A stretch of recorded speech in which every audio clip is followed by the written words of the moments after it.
years in shadows, hiding away. A hero awaits to emerge into day. His legacy lives in his son by his side. They're chasing a truth that can no longer hide. Captain Thunder and Blue Bolt, this is where the storm begins. Fighting unfairness and clearing his name. Lightning strikes and justice wins.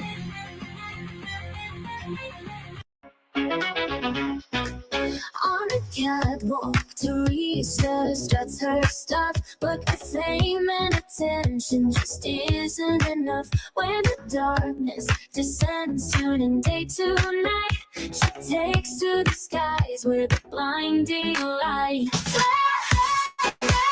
She's a sight to behold, sexy and powerful, brazen and bold. She's turning up for the fight, rooting out evil and shining so bright.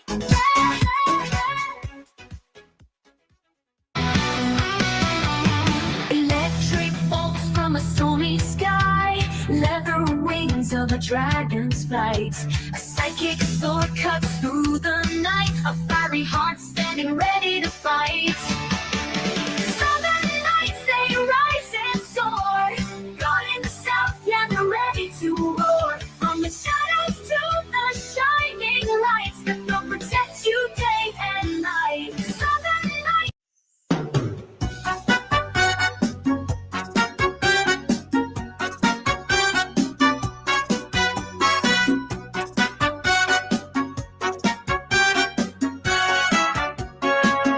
In the shadow of the city, she listens deep. Every whisper, every murmur, every secret we keep.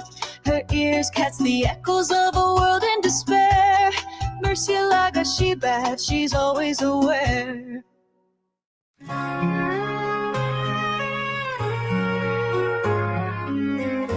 Clarence streams in stables cold and gray. Shadow stands while horses softly neigh. He tells the creatures in the barn each night that one day he'll wear armor shining bright. From dawn to dusk he works with honest hand, feeding mares and working on the land. But he has his heart set on the table round, to join the knights who bravely serve the crown. With a sword and shield he'll join the fight, prove his worth before it's Christmas night. He'll show them all as he sets out on his quest, a gift to himself a night before Christmas. With a sword and shield he'll join the fight, prove his worth before it's Christmas night. He'll show them all as he sets out on his quest, a gift to himself a night before Christmas. But chivalry demands self-sacrifice, and when folks need help, this boy does not think twice. He meets the need, though it costs him his dream. But maybe things are more than they seem. With a sword and shield he'll join the fight, prove his worth before it's Christmas night. He'll show them all as he sets out on his quest, a gift to himself a night before Christmas.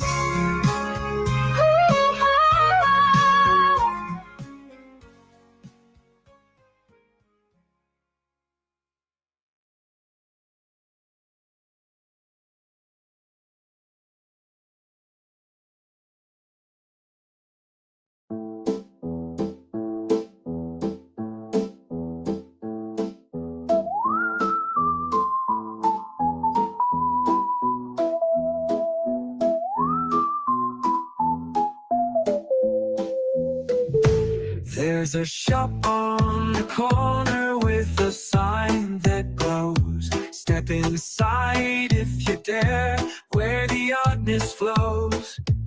Ancient whispers echo through the dusty air. Shelves of fallen deities, all beyond repair. Gods and services, musical merchandise. Gods and services, wanna roll the dice.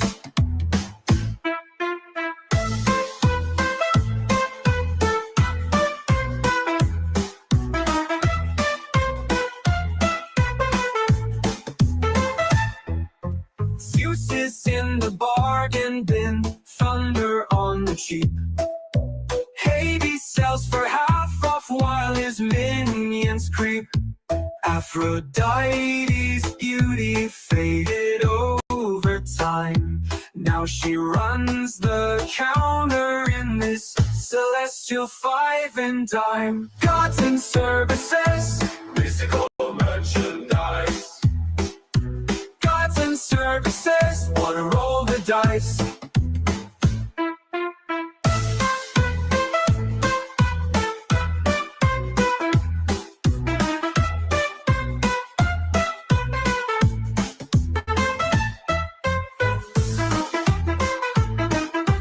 Gods and services,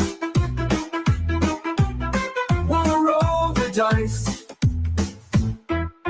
Zeus in the bargain bin, thunder on the cheap. Hades sells for half off while his minions creep. Aphrodite's beauty faded over time.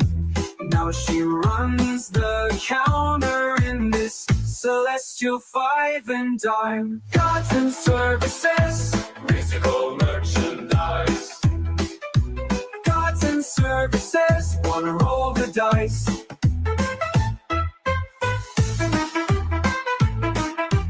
Gods and services, wanna roll the dice.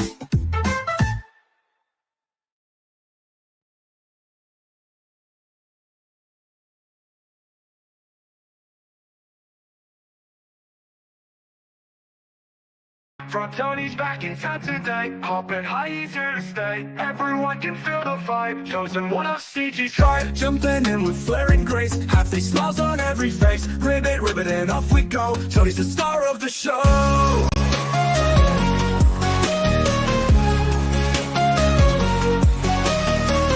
Bow down to Tony.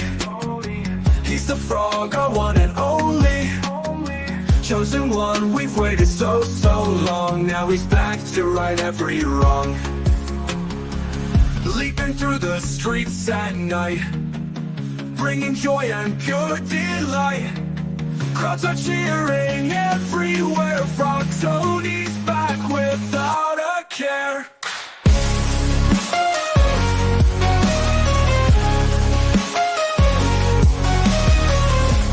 Left and hopping right, sparking magic in the night. CG's hero, love so true. Tony's here for me and you.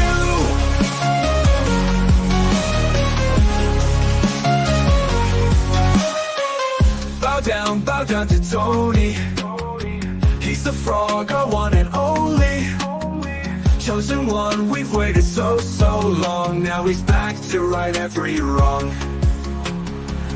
Bow down to Tony.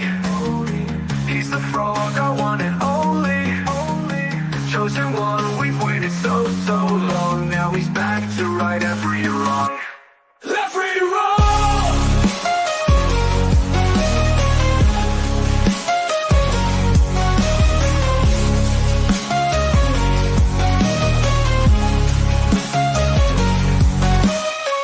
Leaping through the streets at night, bringing joy and pure delight.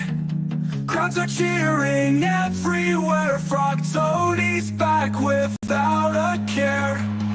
Hopping left and hopping right, sparking magic in the night. CG's hero, love so true. Tony's here for me and you. Me and you. Every wrong!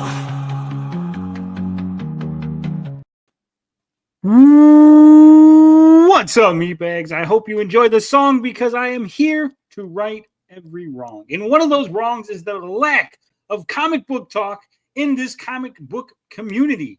So we're gonna right that. And joining me to do that is none other than the Antoine fanboy. What's up, Antoine? Not much. Just happy to be here, good sir. And joining us for the first time, Mr. Ben Sodto. What's up, Ben? Hey, how's it going, guys? Thanks for the invite. No problem. We were looking at your comic last week. I was telling everybody how neat it looked. And now that you're here, we can get a more in-depth discussion about it. So that's sweet. Fantastic. Thank you. And of course, JD Powers here for moral support and to laugh at all my jokes. What's up, JD? That's how I do. I am here.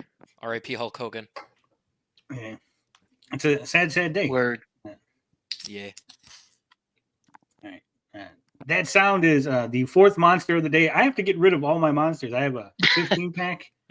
And apparently you guys have paid me not to drink any next month. So I have to get rid of them before the end of the month. You don't want to just like hide them away, or would the temptation be too strong?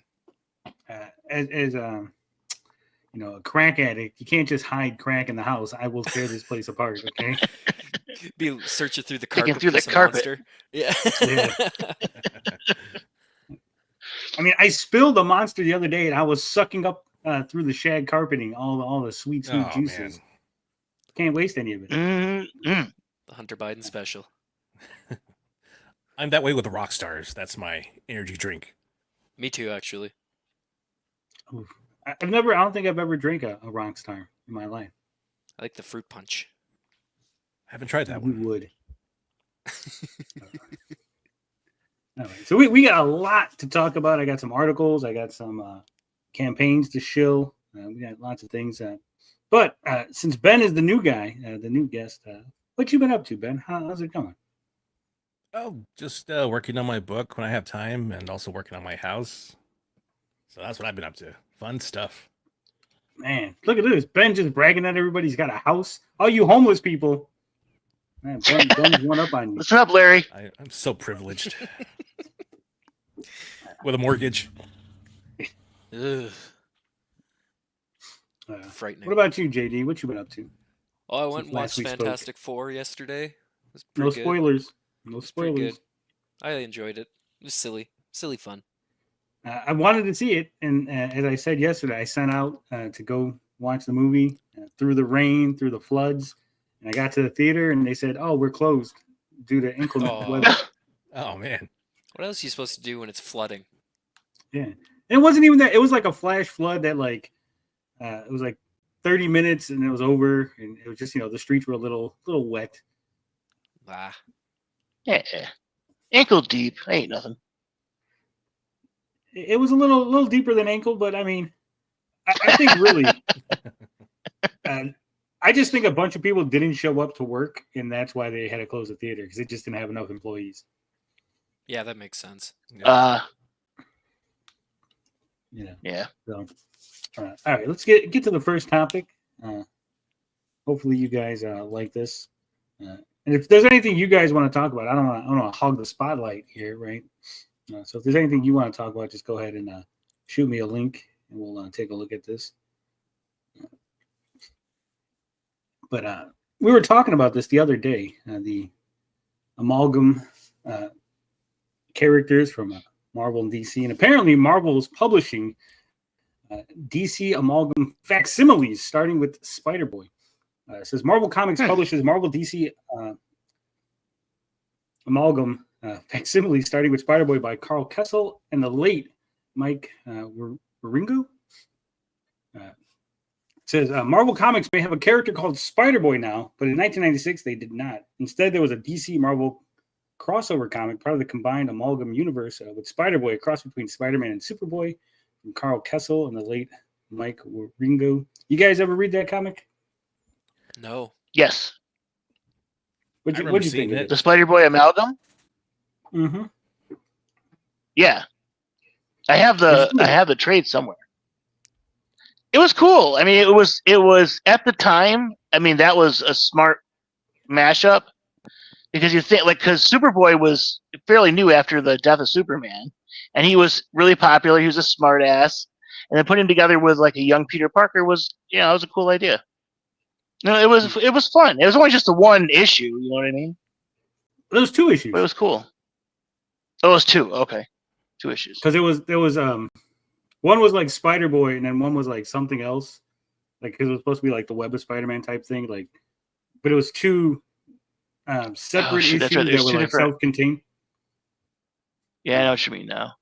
I think I might have only had the one. I think. God, it's been so long. I actually liked most of the Amalgam stuff. The only problem I had with it was like they would always have these like faux references, like, oh, go see Challengers of the Fantastic #3, or go check out Amazing Spider-Boy #42. And it's like those comics don't exist. You're telling me, you're giving me the editorial things for stuff that don't exist that sound real interesting, right? You're like, oh, I really want to read these other stories that don't currently exist. And then I think a lot of them ended with like cliffhangers and shit. So it was like you had a story, it was interesting, and then it's like nothing happened with it. It was like nothing more. Yeah. That sucks. I do remember seeing the Iron Man Green Lantern combo. Yeah, and Iron Lantern. Yeah, I think the Wolverine Batman was probably the most popular one. Yeah, I think that's the one I remember. Dark Claw. Yeah, Dark Claw. And then they had Sabretooth and Joker were combined. Did they really do something like that? I don't remember that. Yeah. Speed Demon was my favorite one. Lots of these books. Yeah, but Speed Demon is one of the ones that ended with a cliffhanger, because then they had the like. Yeah, it did. Speed Demon. Because it was like it was a good combo of those 3 heroes, though. It was fun. It was like Etrigan or something like that, and like fucking the Flash. Etrigan Ghost Rider. And Ghost Rider. Yep. What's up, TJ? Joining us late. Hold up. Let's go. It says reprinted as close to the original version as possible, including ads and editorial pages. Expect this facsimile edition in October to be the first of many as a DC Marvel Batman Deadpool crossover kicks off. So apparently they're just reprinting this shit for money. That tends to be the way. Cash grab? Yeah. It seems weird, like, again, because they did have the reprinted editions before. They had like the collection. But to just like, let's just reprint just this one single issue, right? Not even the whole collection. It says on sale in October, Spider-Boy #1 facsimile edition. Reprint Spider-Boy #1. And they're even calling it the facsimile edition. Second printing, those valuable first printings now shot up. And that you can find the dollar box. Yeah. It's crazy. It's almost like like an admission. Like, we know the old stuff sells better, so we're going to reprint it instead of write new stuff that's like the old stuff. Yeah. It's not even old stuff, though, because it's like it was a one-off little like crossover between DC and Marvel that they're like, fuck it, we're just going to reprint this, because even something that is not a real comic is better than the shit that we're making now, right? Like this fake comic that we made with DC is better than the modern shit. I would expect many more reprintings coming soon if this really does numbers. And it's weird that they're saying Marvel's reprinting this. So is it? Does Marvel have the right to 6 of them, and then DC has the right to the other 6? Is that how they did it? Probably. And then there's the one character they share. His name is like Access or something like that. Yeah.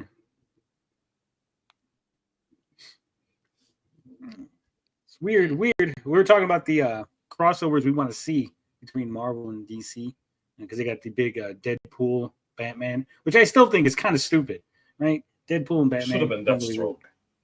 That was a no-brainer.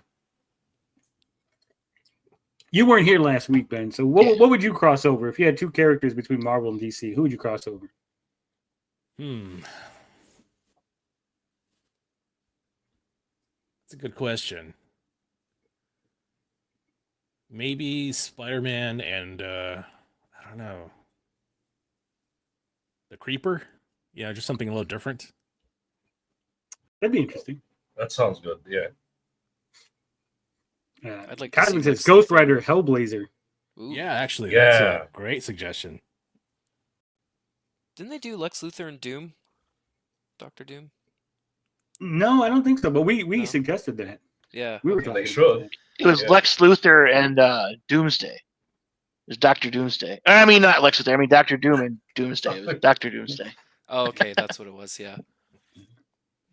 And then they did Thanos and Darkseid as Thanos side. Yeah. Really Yeah. stupid. It's like, Yep. look, we took the two characters that are almost identical and smashed them together, and it's still the same character. Really bad. Thor, Green Lantern. I want to see Quasar and Green Lantern because they're essentially the same powers. True. And does orange count as yellow? Because orange is made out of red and yellow, right? So, like, would Green Lantern's powers not work on Quasar because his powers are orange? Or is that not yellow enough to count? Nah, it has to be yellow, I think. Well, yeah, because there is an orange power ring. So, No, but I'm saying, like, back in the I- gap, when he was, like way, yeah. I don't think When he so. I think it has to be yellow. it had to be yellow. Like, it couldn't be, like, It has to be yellow. Yeah. so Orange is 51% its own yellow. frequency. So So stupid. 51. So I'm saying, like, if you just You snuck take in him out just with a little number bit 2 of yellow- pencil. Yeah, it's just a little bit of yellow in there, right? He'll never know. Lanterns don't want any color mixing. There you go. This is true. You know what? That's I've where you been get the white thinking power. would be a good crossover. Look at it. Look at this. What? The Ditko team up. Okay, so you have Spider-Man and the Question. Easy. Both reporters. Yeah, Yeah. but the question's like so different. Like he's so stoic and like straight laced. Yeah, I don't know if it would work with It would- Spider-Man. it would be like as if Spider-Man met what's his name? The Spider-Man Noir. Same idea, you know. Yeah, hmm I want the question and the answer to meet up. There you go. So does the question. Oh, George is here. What's up, George? Uh-oh. I just wanted to. George. Greetings. I just want to break the news to everybody. Great news today. I was just handed the award, the most award artist on the planet. Nice. It's incredible. I got the mostest awards than Ethan Van Sciver, John Romita Sr., everybody. The most Everybody. award. Yeah. The most George got award. the- Mostest award. Give me a sec. Let me share my screen. They sent me this in the email. How is it, George, that you come in with a plan and you still stumble over your words and you're not ready to go? I'm just. It's off the cuff, you know. No, it it's was not. a You really came in there, you're exciting- like I'm gonna hit him with this the mostest award thing, and then you're like still like, hold on, wait up, I gotta get it. Okay, there it is. Oh, geez, hold on a sec. That's the thumbnail. It has. That's a giant award. Hold on a sec. Let me find the high res file. Hold on a sec. It's Just, a major award. Okay. Now That was share my beautiful. screen. Share my screen. Okay, there we go. All right. It's the same screen, George. No, hold on a sec. There we go. Congratulations for the most award, George Peter Gansett. It's beautiful.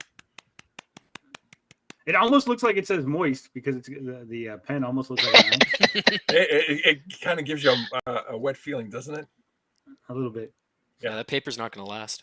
Nope. That paper's a little yellow stained. It's beautiful. So how long did it take you to make this, George? What? How dare you, sir? How dare you imply my credibility?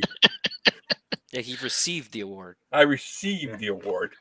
You guys, this is why your Critical Blast books are a little bit late today. George is out there creating his own awards to give himself. Well, it is a vanity award, that's for sure. Yeah. What? Nothing? No.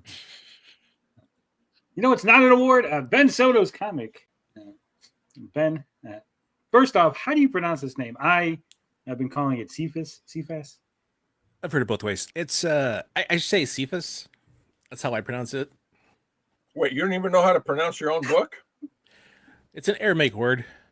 I'm not fluent in Aramaic, but it means Peter, which means rock, and his skin is rock hard after he's been burnt by the sun. So Yeah. My skin's rock hard after I see a hot chick. You couldn't just say That's rock a different hard. kind of Peter. You couldn't say rock hard Yeah. issue 1. You know? Hey man, it happens to the best of us, man. So Cephas, number 1, run us through this. It's about a vampire who's burned alive.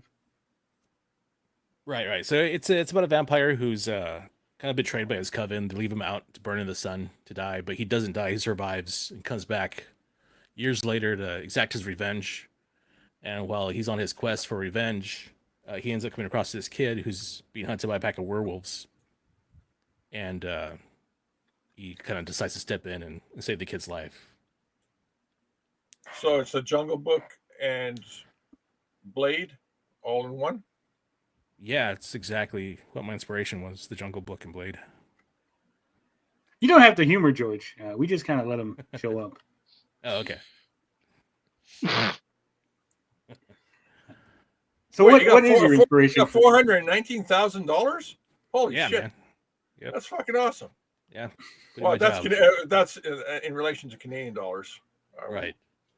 Yeah, you guys used the decimal point incorrectly there in Canada land. Yeah, we do. Yeah, he's Canadian. I see.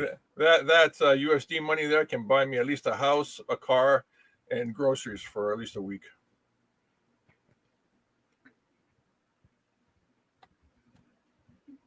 What? The truth hurts? No, that's just not. Oh, sure. No, I find that if we just don't say anything after George talks, that eventually he feels enough shame and just blinks away. Just stops. He'll disappear, right? See, there you go. And there he goes. What a legend. George. George Peter Gatsits, everybody. All right, so what was the inspiration behind this? How did you come up with this idea? Back when I was about 17 years old, I had read like all the Anne Rice novels and was really into vampires. And so I just started creating my own like vampire universe. I was also into comic books, of course. And the Anne Rice novels? Yeah. I wouldn't admit that publicly. Yeah, I know. I'm kind of ashamed as I say it. I read those in the 90s too. Yeah. A lot of people did. I just, they were really popular with the women folk, right? Yeah. They were. Yeah. So yeah, but see, if you understood it, you could talk to women folk. It was. Exactly. I was trying to mac on this girl at work who read those books. No lie. Yeah. It was like part how of the game you back then. become goth, just to get the goth chick. I can imagine Otto. He was just dressing like a vampire. He's all mysterious, like from the Anne Rice book. Oh yeah, he's got the full makeup. The black lipstick looked great. Yeah. Oh yeah, definitely. Hell yeah! So you've been working on this since you were 17. So for the last, had the idea when I was 17. But then more recently, I started putting out books on kind of a yearly basis since back like 2019. And a friend of mine, Mario, he's the artist on this. He's like, "Hey man, like next time you got a book coming out, let me know. I'd love to work with you on something." And so I thought of this idea, and I was like, "Oh, why don't we work on this project? It's kind of half superhero, half horror, and it's kind of right up his alley." So that's why we worked on it together. Nice.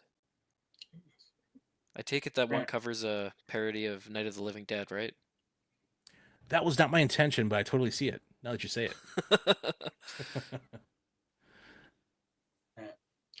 The art in this book looks fantastic. I'm loving some of these images, like this right here, where he's on fire. Looks real nice. I like this with the nice moon in the background. It's almost very Batman-esque. Right? He's looking down on the city. And then, of course, we were talking about how you actually chose to make your vampires and your monsters look like monsters and not sparkly. Exactly. No sparkly vampires here. So you got it's a 4-issue miniseries, if I'm understanding this correctly. Yep, that's the plan. We'll see. We'll see how the backers respond. So is everything written out? You got everything planned, or you? Yeah, I've got the 4 issues plotted out. Just number 1 is scripted. And how many comics have you worked on before this? So I put out Tricks and Treats, Volume 1 and Volume 2. Each were like 110 pages each. And then prior to that, I did lots of coloring, freelance coloring for other publishers for the past like 15 years. So you got experience. Yeah, I've got experience. So Well, that's actually- people back this, they could trust that you're going to deliver. Oh yeah, definitely. That's actually how Mario and I met. Is that we're both working for a publisher that's local to us here, and I'm in Oklahoma, and so we've known each other for about 15, 16 years now. But we just never, our paths never crossed, and we're working on a project together. Nice.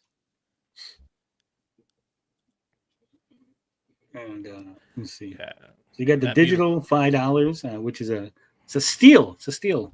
Now a lot of people, are not offering digital. There's been some, I won't say controversy, but I'll say at least a discussion about whether or not digital is a viable option, right? I prefer like it because I'm international. Exactly. That's why I do it, because I don't ship internationally, just because Yeah. it's gotten so ridiculous to ship out that far, and I don't think anybody wants to pay those shipping prices. Well, exactly. Yeah, sometimes they end up being twice the price of the book. Right. Especially to Australia. Yeah. Yeah. Yeah, and it I wish doesn't there cost there me was anything. Mhm. Yeah. I wish there was an option though, like you could set the digital for like only international. Like, if you're in Oh, the yeah. U.S., you're not allowed to get the digital. Like, no, like Right. it's only for international. But That'd be nice. Yeah, that'd be great. like I said, I like this. The Magma foil cover. Yeah. Yeah, I actually have a sample from the printer. I can show that off if you'd like to see it. Hell yeah! See how that looks. So here it is. Oh, that's pretty. Ooh, shiny. Yeah. What's on the back there? Super cool. This is a future project. This is called The Frightening Adventures of Little Jack. And I got this cover done by Javier Soltares, who worked on Ghost Rider. Okay. Nice. Oh, nice. Yeah, that looks great. But that's coming eventually. We're still working on that book. Nice. So Shiny. yeah. Yeah, I was gonna say my tiny brain loves the shiny. Yeah, I love these like hologram and holofoil covers that were around back in the 90s when I was growing up. So I just kind of want to bring that back. Oh hell yeah. Just a lot of fun. Right. All right. Yeah. Looks amazing. Thanks. It looks good. I suggest you guys back this. Ben's comics going to be fantastic. I'm sure of it. I'm sure everybody's going to want to get the entire series. When you're done with the 4 issues, are you going to offer a collected edition, or am I spoiling that? I haven't really thought that far ahead yet. I just want to get these 4 issues done. And What? we'll go from You're there. not buying warehouses and shipping distribution centers yet? I was going to, but those forklifts, man, they're a killer. You got to get certified and all that. You just Right, gotta steal true. one from a Home Depot parking lot. They usually leave the keys in there. Oh, do they? Pro tip. Nice. I'll keep that in mind. I'm surprised none of those have been stolen because they're worth quite a bit of money. But I don't Oh, know yeah. where you would be able to sell it, right? Like you can't take it to a chop shop. You're just like cutting down fucking forklifts, right? Yeah, but they're not gonna just start randomly searching warehouses and checking VINs. That's gonna be it's a racket to any, my less True. law-abiding folks. So you're gonna open up your own forklift distributor. It's just all stolen from Home Depot. No returns, please. Well, Yeah, Facebook no returns. Marketplace or something. Why is there no VIN numbers on any of these forklifts? Don't ask. Yeah. What are you, a cop? None of this. Eat a fuzz. Yeah, you gotta, Yeah, you gotta be like one of those old 30s gangsters. Hey, see? Top of the line forklift for you.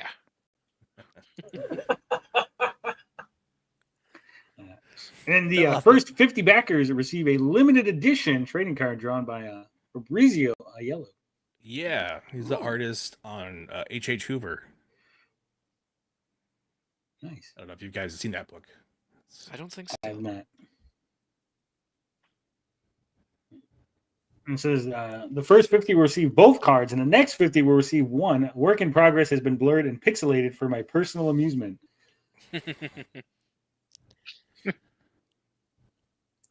It looks interesting. What's there pixelated? Right. So, what's your plans after 100? So, if you get 150 backers, then what? Ooh, I don't know. I'll have to hire another artist, I guess. Get another cool trading card or something. Or think of a different perk. I don't know. Still, So there it still is, early in guys. the game. You gotta think four moves ahead. I already got T-shirts. I got mugs. I got glasses. I got all kind of merchandise for a comic that doesn't exist yet. Got everything but the comic. I'm like Vito. There you go. Douglas says, "What happened to NFTs?" Yeah, no NFTs on this campaign. Hey, we can do that. If you want an NFT, we can make that happen. Are NFTs even still a thing? I don't know. I mean, technically they're a thing. I don't think they're anything that Yeah. anyone's actually paying attention to. Yeah, I remember like 'Cause they they were were everywhere one day stupid. and then just poof, gone. Because now everyone's into the crypto scam, right? Oh yeah, the pump and dumps. Hawk to a coin. Bankrupted Coins, me. yeah. Just bankrupted me. Put my life savings in that. Eesh. Totally gone. Put in all $30 from my savings account and now I All don't know what 30? to do. All 30. And that's Yeah. Canadian too, so that's like what? $5 for you guys? Yeah, so it's a lot of money. Oh. I will say I am impressed, Ben, that you are offering a slight discount and when you get both covers, right? Yeah, I want to entice people. If you like both covers or we're kind of on the fence, kind of tilt it in my favor a little bit. Because I've seen so many campaigns that are like one cover $25, two covers $50. I'm like, well, why did you separate? Why did you make this bundle for two covers when it's just like Right. the same price? Like I might as well just click each one individually. Yeah. And then the shipping cost is the same. So if you buy one book or $2, the shipping cost is still going to be $8. Nice. You gotta get real fancy and have two different digital copies. Like you get this cover for digital copy A and like digital copy B. That's a great idea. You can get a digital trading card if you spend an extra $2. There it is. But it is because you don't get any exclusives, right? So you got to entice people to buy the digital plus the physical. You're like, hey, the digital has a couple of extra pages, right? Because you got to have X amount of pages for when you go to the printer, right? So like, hey, I actually had an idea for like 2 more pages of just stuff that it's only available in the digital because printing it up would have been an extra $20, right? So in the digital, you get two extra pages of art. Right. Then I got everybody buying digital and not the physical. You got to entice them. You got to be like, no. See, you got to get both. Or add it like as a stretch goal. We sell so many, and we'll add a couple extra art pages. It's an idea. I was thinking myself to give away the digital at one point because I do want people to read it, right? And it's like it's a big ask for a new writer, new comic book to go, hey, give me 25. But if you're interested, almost be like, here's a digital that you could read. Like me. Then I was like, that's stupid. Yeah. It's like, that's dumb. Why would I do that? You could do like a preview. Do like the first, quarter of the pages however long your book is. Yeah. Well, here's the thing. Like with me, there's a bit of notoriety and infamy, right? So it's like I'm pretty sure there's going to be at least one of my haters that's going to buy the book, scan it, and it'll be up on the fucking, the high seas, interwebs. Yeah, it'll be on the high seas. I mean, they already leaked the script, so the idea that someone's going to leak the comic is it's pretty much set in stone, right? Right. Yeah. Speaking of which, how do you feel about digital piracy, Ben? I'm totally against it, and I think pirates should all have their fingers chopped off. Yeah, No. yeah, I agree. For the brokies, blood. Pirates. No one downloaded the scripts. You're safe, Tony. Actually, this is untrue. 56K. It shows on the farms how many people viewed that thing. It was like 12. So I know Vicky got it downloaded. Oh yeah, she's one of them for sure. And I'm pretty sure Sturgis got a download because he was talking about the Sturgis, right? yep. So it's all right. I do. And again, me and TJ and Finbar, when we get the comic out, we're definitely gonna watch those videos and EFAP them because it was just so ridiculous. Not just content, but it's like in Vicky's, she's talking about like Tony says, put him do this gutters. That's not what a gutter is. It's like Vicky, that's 100% what the gutter is. Like the space in between the panels. Yeah. So she's just like, she's very insistent. Like she knows what she's talking about and just like completely doesn't. And can you imagine dedicating your whole life chasing after comic book creators and not knowing what a gutter is? That is amazing. Yeah. And then like for me, when I wrote my script, because I'm friends with Finbar, right? We've known each other for a long time. And so he kind of knows, we talked about the story. We talked about what's going on. So he kind of knows what I wanted to begin with. So the script, some of the notes might not make sense to like everyone else, right? They'll read and be like, oh, that's retarded. What's Tony talking about? But like Finbar knows exactly what I mean, right? Mm-hmm. So when people are reading the script, they're going, this is stupid. This doesn't sound right. It's like, I'm thinking to myself, yeah, because you don't, it's almost like a special language between me and Finn. Yeah, it was meant for Finn. He knows what I'm talking about. So, you guys have your own shorthand. Yeah. Finn's in the army. That's why he's not here. Usually he is here. Speaking of really stupid things, guys, have you heard about this Batman from Aztecs? The Aztec Batman? Yeah, that's dope. Yeah. No. Yeah. No. No. It's a great day for Aztec Batman fans. I am so just pissed off about this because I like the image. I like the art of this. The design is nice, right? Look, it's an Aztec Batman. But then the execution for me is where they fucked up. It's ridiculous. Yeah. And see, our character is Aztec related himself. I'll say that much. Like TJ's the inker. Yeah. If anyone's unfamiliar, but TJ's inking the book. Finbar is drawing it. I'm just the writer. We're a dime a dozen, apparently. You just. But it says Aztec Batman Clash of Empires doesn't debut in movie theaters in Mexico, where it's titled Batman Azteca Choque de Imperios until September 18th. And it will then debut on HBO Max at a later date. And already, fans who are looking forward to the film have some encouraging news via an exclusive CBR interview with the movie's cast at Comic-Con International in San Diego. One of these days, we're going to be at San Diego Comic-Con, TJ. Well, not you, because you're a foreigner. So me and Autoy will be there. And then... I need to be like Dracula, it's a whole ordeal. I need to grab the ship and, murder everybody on the ship before I arrive. It's a whole thing. But here's where I think Aztec Batman fails, right? The story is set during the time that the Spanish conquistadors show up in Mexico, right? Okay. Yeah. which is already ridiculous. Okay. Does No, Batman do a it's child sacrifice? he might, but that's the thing, right? It's like they lose. You put Batman on the losing team. It'd be like we were talking about this last time. Yeah. Like it'd be like a Civil War era Batman, and he's on the side of the South. You're like that team loses. That's the losing team. Right? Or a Revolutionary War Batman, and he's on the side of the red. Or he's with the 300 Spartans. Spartan Yeah. Batman. I like 50K or 56K warning. Batman dies of smallpox. Oh yeah. Yeah. They put smallpox on his cape. Sure. Smallpox capes.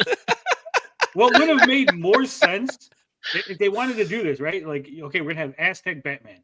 Set it before the conquistadors come. Make Joker like a bloodthirsty priest who's like he's perverted the religion, right? And he's like causing all this chaos. And Batman is a Aztec warrior who's taking it upon himself. The Bat God shows up to him and tells him, correct this. Yeah. Yeah. And he's fighting other Aztecs to try to correct the craziness that the Joker and them are doing, right? And so that way he's not losing, right? You're like, yeah, he's protecting the city of the Aztecs. He is an Aztec. He's fighting other Aztecs, right? But again, this one, he's fighting the conquistadors, and you go, ultimately, he loses. They win. The Joker's on the winning side. How is this possible? Wait, Say what you will about Apocalypto, but that movie was solid. It wasn't really about the Aztecs. It was about the villagers who were victimized by the Aztecs. Is there going to be a Joker? Yeah, there is. And from my understanding, the Joker is a priest that helps the conquistadors fight Batman. All right. Ay, caramba. All right, so it says, at the CBR Lounge at San Diego Comic-Con, CBR's Sean O'Connell interviewed Aztec Batman's director, Juan Mesoleon, two of the film's producers, Aaron Berger and Jose Carlos Garcia. We need to really cut that out, guys. As Mexicans, you get 2 names. That's it. You don't need 6.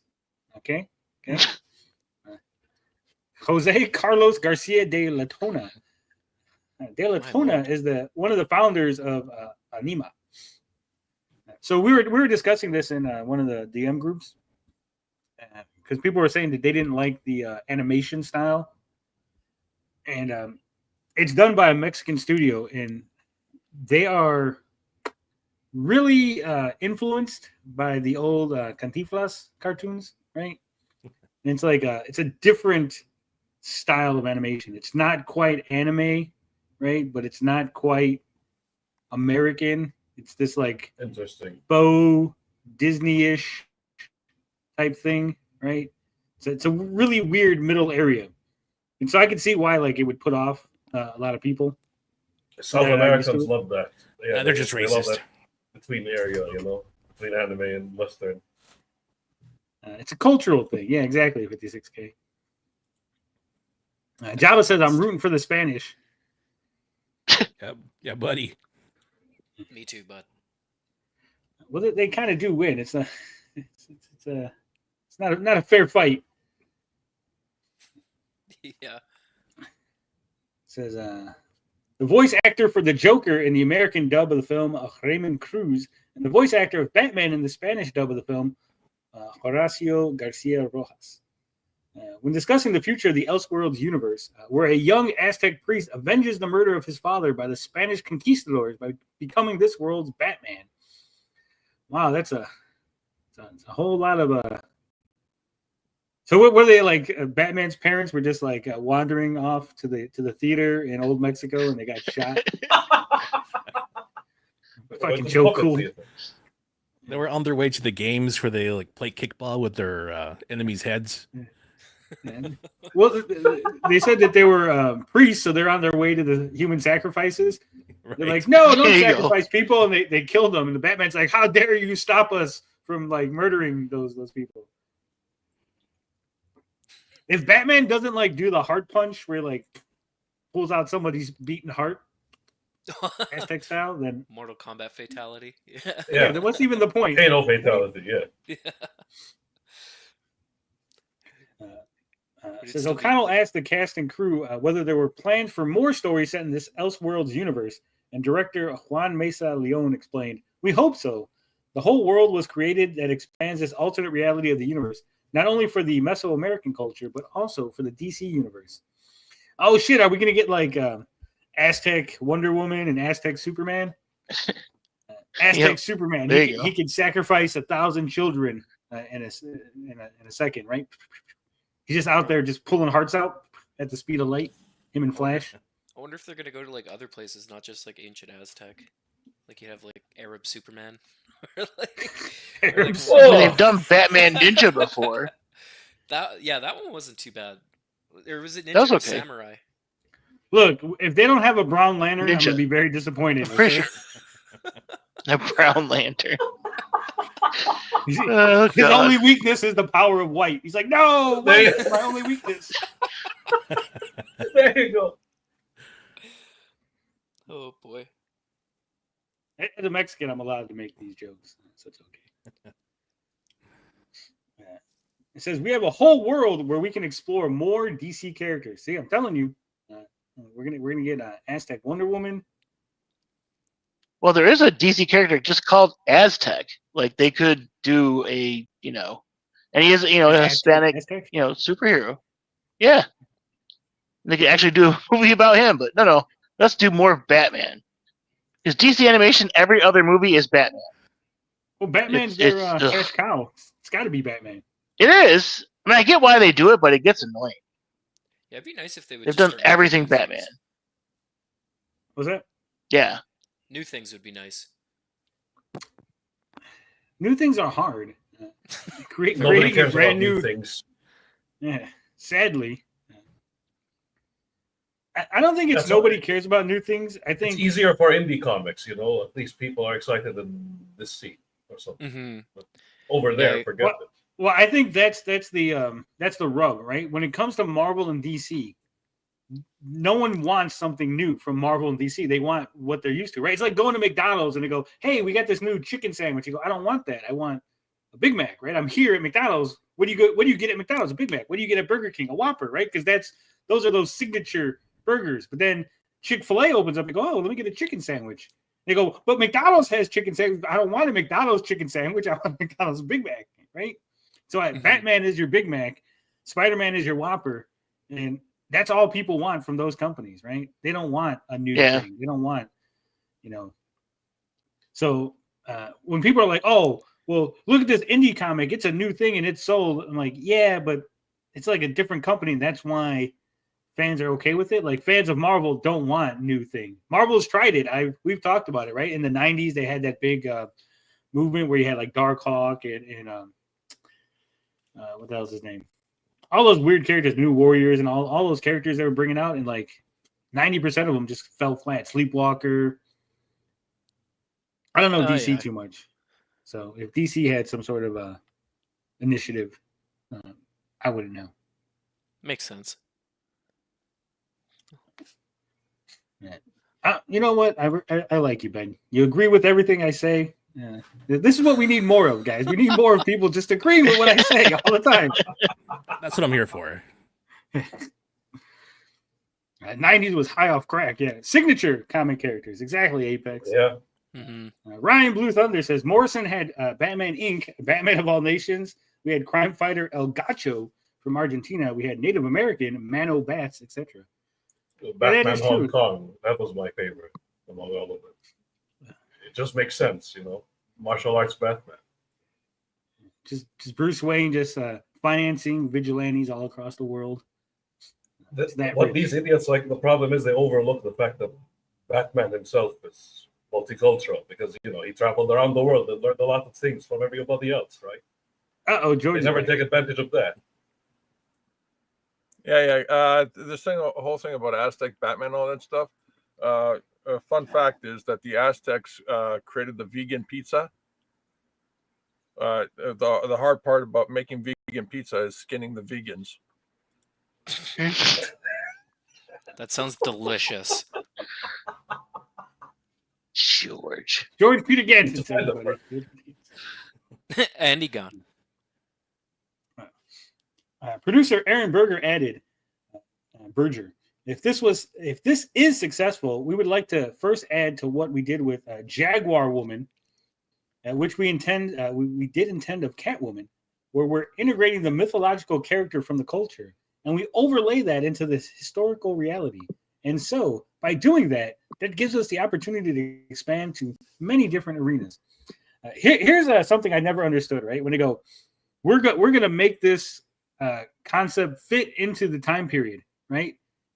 And then they go, and then we're going to make this woman be a warrior. And you go, well, that's 100% inaccurate for the time period. Like, no woman, they'd all be in the kitchen, right? Like, I'm sorry, that's just the way the world was back then. Especially right? as far as the Aztecs were concerned. Come on.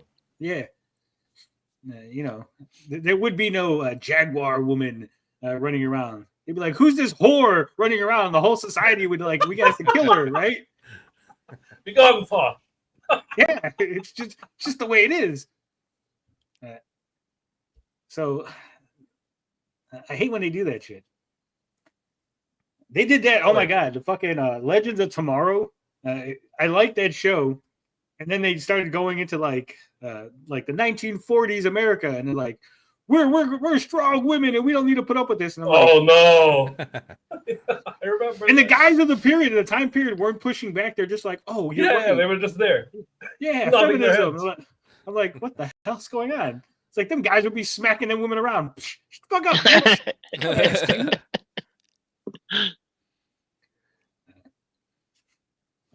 Historically accurate comics sound awesome. Yeah, we need those. Hell yeah. That's what I want to see. I haven't watched Fantastic Four yet, but if we don't get Reed Richards smacking Sue, she becomes all hysterical and becomes the evil Sue Storm. What the fuck was she called? Oh,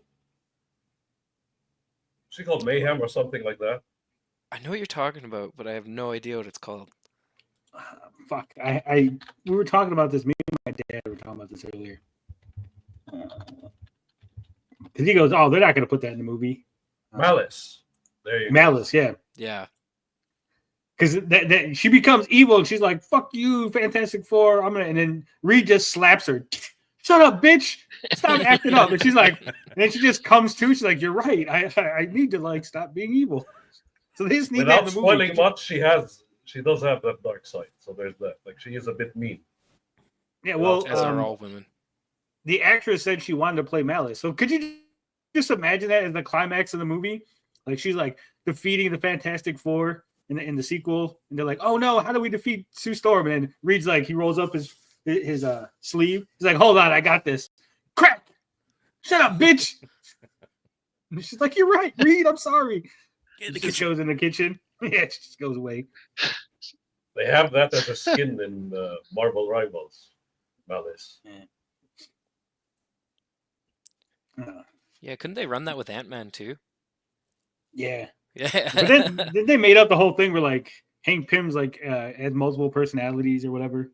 Oh yeah. So it wasn't him smacking his wife around. It was Yellow Jacket. Yeah, exactly. You know what's the best part of all that though? If you really think about it, the rest of the superheroes had to have known what was going on, right? Like the Wasp is just showing up to like Avengers meetings with black eyes, and like everyone just pretending like they don't know what's going on. You know. She's clumsy. She ran into the door. Yeah. Right, Damn. Janet?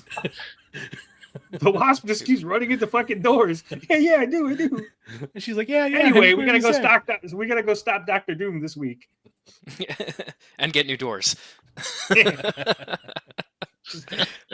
She's like, it's really funny. How do you keep running into doors? They're all just automatic. They just kind of open when you approach them. Well, this one was from baseball, Yeah. The Avengers League. She hadn't been telling the other women too, right? The other women folk. That's why the rest of the wives were all like being, hey, they saw what happened to Janet. They should shit. Oh, our husbands might start smacking us around too. We better behave, guys.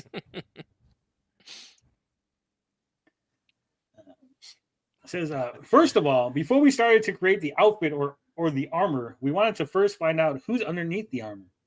Who's the man or the person inside the armor? Because Batman is human. Little known fact, in Aztec culture, they didn't have armor because it's like 100 fucking degrees in Mexico. He would why would they need cook? He would just cook alive in the armor. Batman would just be. What's wrong with Aztec Batman? He's fucking hot. Look at him. Just He's have all dressed in headdresses. black. Yeah. All they needed was a shield, really. That's his kryptonite, heat stroke. Yeah, I mean, it's ridiculous that he would be in like this full body armor, all covered up. Their swords are good enough. The obsidian sword, the Makawit. God damn, you got cut by that. Well, that's why there was no like, you know, they didn't invent armor, so they didn't need better swords. They didn't need guns because like the guy's skin is just there. Just stab him in the skin. Their stuff is good enough. But no, because it's fucking hot. They had No blow one's putting on darts. fucking armor. Okay? They had javelins, you know. They could think about it. They could have invented shields and shit to stop but they're like, nah, it's too hot. Like we're just gonna all agree. We're just not gonna wear. We're not gonna wear armor. Okay, we just all. I wonder what kind of technology he's gonna have, like boiled water and maybe a couple clubs. Like, well, he's probably gonna have a little blowgun. Blow darts. What would the batarang be? Like Aztecs had like boomerang-ish type things, right? Yeah. Yeah. They had the little javelin launchers. The Yeah, the at level. Yeah. The trailer, he's flying some kind of a bat wing. Yeah, have you seen the trailer? Oh no, yeah. I have not seen the trailer. No. They gave him the Leonardo da Vinci. Yeah. Now we got to bring up the trailer because now I didn't know existed. I've seen it. Yeah, this is Aztec Batman. He's got like 21st century fucking technology. All right, let's bring it up. Man, and I thought I had problems with him just being on the losing side, but apparently the wise man told me one. Hold on. Don't do that. So Obsidian Batarang, okay. The wise man told me once. Fear can kill you or inspire you to action. Well, so they didn't even get a Mexican American guy to be the English voice actor to give him like an accent, so he just sounds like Batman. Just sounds like a white guy. Diego Luna, you know. Yeah. Did he just run a marathon? Yeah, it should be like someone told me once. Yeah, exactly. Antonio Banderas. Yeah, one of these guys. Yeah. Got to throw a couple essays in there and all that. Yeah, stuff. fear can motivate you. Aztec Batman needs a siesta in the middle of the day. The Batmobile has hydraulics.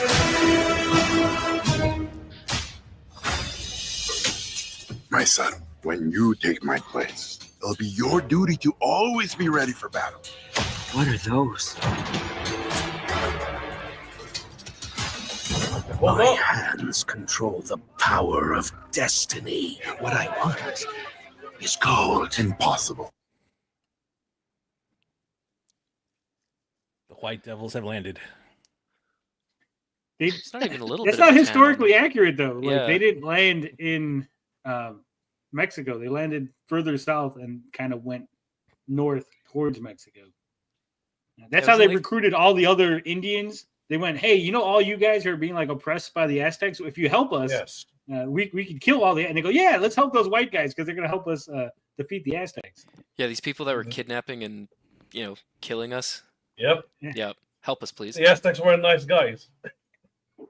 We still aren't. God damn it. We have strict rules in place that forbid this. Also, I'm not feeling the height. Impossible. We have strict. Like, he would be a little shorter. He'd probably be like here, right? Now, we're short people. I don't know if you know this, but Mexicans kind of short. You know, I'm 6 foot. I'm like an outlier. Okay, most of the Mexicans that I know are like 5'3". So he'd be like up to the guy's chest. He'd be yelling at his chest like, "Fuck, can't mess with us." Rules in place that forbid this. Rules are rules. Oh shit! How's that guy not dead? Like, look, I get that he's got a sword, but everyone's just around him. Right? Everyone would have shot him with arrows right then and there. Forget arrows; they would just all just like fucking just jump on him, right? Like Joe Chill kills Batman's parents in an alley, like away from everybody, right? Like if he was like talking to this guy like behind the fucking pyramid, like, hey, let's make a deal, and then the guy's like, fuck you, and he stabs him, right? Like that would make sense, and only Batman's seen it, right? But like, hey, I just killed him in front of everybody, and you go, he's still the good guy somehow. Slaughter them all!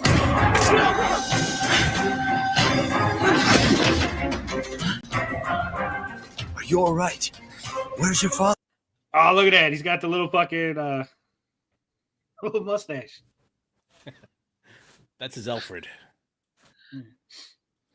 I love that.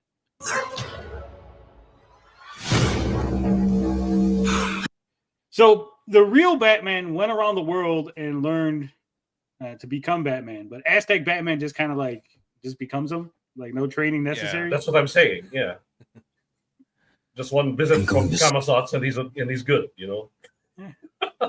Stop, Cortez. I want you to train me to become the greatest warrior that the world has ever known.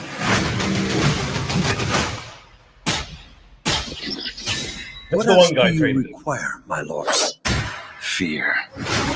Even with all of your training, I still can't defeat them. If only there was somebody who's stealthy. Woke. So Aztec Batman needs fucking Catwoman, Mexican Catwoman to help him. Yep. She's a ninja.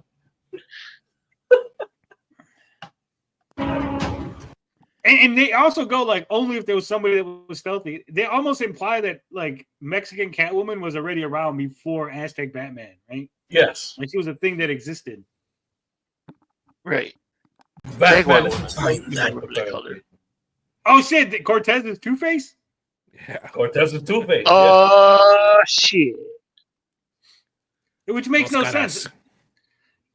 Two-Face again. Harvey Dent is a like. Did they like not think of any of this through? Harvey Dent, lawyer, supposed to be the law, gets splashed with acid, becomes Two-Face, a criminal, right? This should be an Aztec priest who ends up betraying the Aztecs to help the Spanish, thus being Two-Faced towards his own people, right? Like it's obvious, it's right there. It's like, hey, he's Two-Face. That makes too much sense, Tony. Yeah. Bat and that cat. Put your trust in Aztec Joker. me.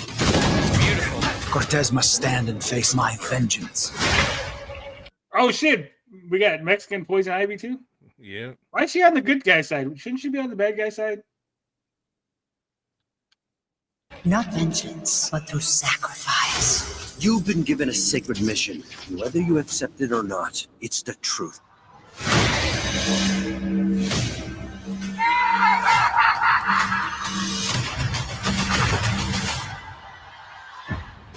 Tell us, there it is.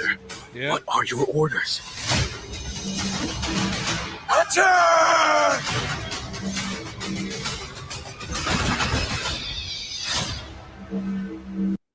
Aztec Batman. Even the title doesn't make sense. Cortez isn't an empire. Well, Where's the I guess clash? he represents the Spanish Empire. They should have, if they were going to do this again. Just a little thought. All you have to do is say, "Hey, this takes place after the Spanish have conquered the Aztecs." Right? Batman emerges as a hero as the Spanish are taking advantage of the natives and they're pushing people around and causing crime to be on the rise. Aztec Batman shows up, right? He's just fighting fucking like the Empire's already been taken over, and forget the whole Clash of the Empire shit. Just hey, it's Batman. It's Batman, but he's in Aztec times. Yeah, right. Where's Harley Quinn? She's in the sequel. This needs more El Chavo. Yeah, Chapulín Colorado. I like the animation. I think that's the best part. Everything else is just retarded. Cortez being Two-Face, Joker being weird Spanish conquistador. It's also all redundant because Batman already, like canonically, is connected to Camazotz anyway. Is he? Yeah. I don't follow Batman lore. You know what's not a dumb Bat character, TJ? Who would that be? Fembat. Have you heard of this character? Have you heard of Fembat? Oh, by our good friend Bet Cantrell, who Apex Comics, if you haven't heard. Yes. We got a nice little trailer. We were disappointed, Ben, that you don't have a trailer on your campaign. Yeah, sorry about that.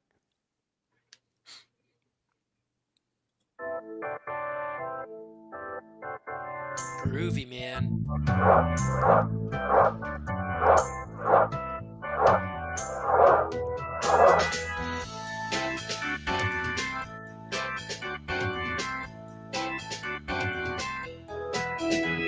Holy jugs.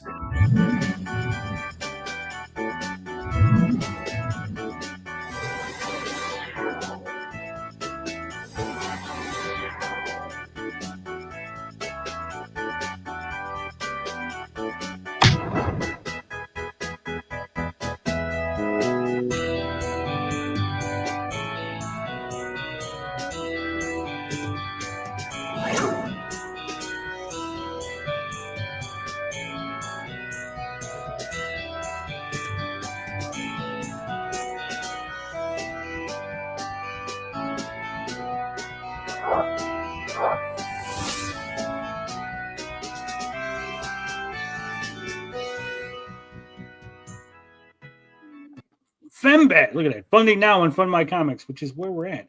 He's got 41 backers, $1,914 USD.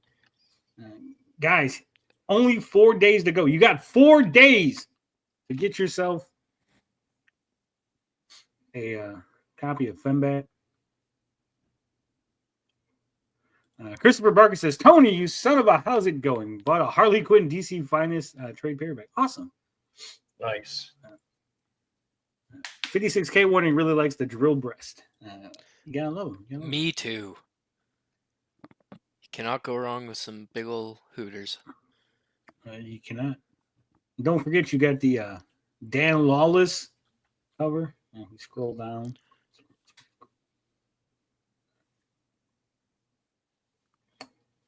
There it is. Look at that. There it is. Oh, nice.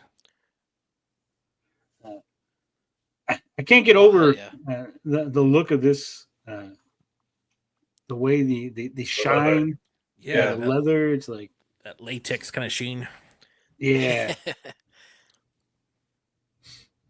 So, if anything, I mean, just getting the Dan Lawless cover should be reason enough for you guys. But hey, it looks like it's gonna be a great story. It's about female go-go dancer getting bit by a bat. Not a bat, but a vampire. Vampire, yeah. Very Grindhouse. Yeah, look at it. We get just a little art, fan art from Tank Ferret. Nice. And we got some Marcus Kelgrew. People are loving the character. Jay Epple. I like that. A little cheeky on this one here. We a little bit. And I will be making a crossover with her and Frogman soon. Mock-up of her. Nice. Here's the story. It says Olivia Del Rey was a young go-go dancer living in Seattle, 1968. One night at her dance club where she works, a tall, dark, and mysterious stranger, not unlike TJ, offered her wine on her break and seduced her. She discovered her vampiric change the next day. Unable to soak in the sun's rays, see her reflection in the mirror, and attending Catholic Mass, upsets her and vows to kill the one who bit her. Nice. Speaking of TJ, why you keep dropping out? My browser crashed. Ruh-roh. I think this is going to be a fun little story. So we got the list of protagonists. a list of antagonists, bat demons, and 56 pages of adventurous horror action and intrigue. This right here, man, Omer Garcia. That's nice. Nice art, nice. Those dies.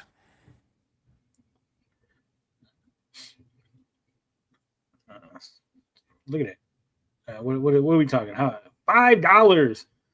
I think there's a digital, right? I mean, $25 gets you the Dan Lawless variant. $125. The Fiesta tier. Ooh. Now look at this. Black and white sketches. Some ash cans. Mystery ash can.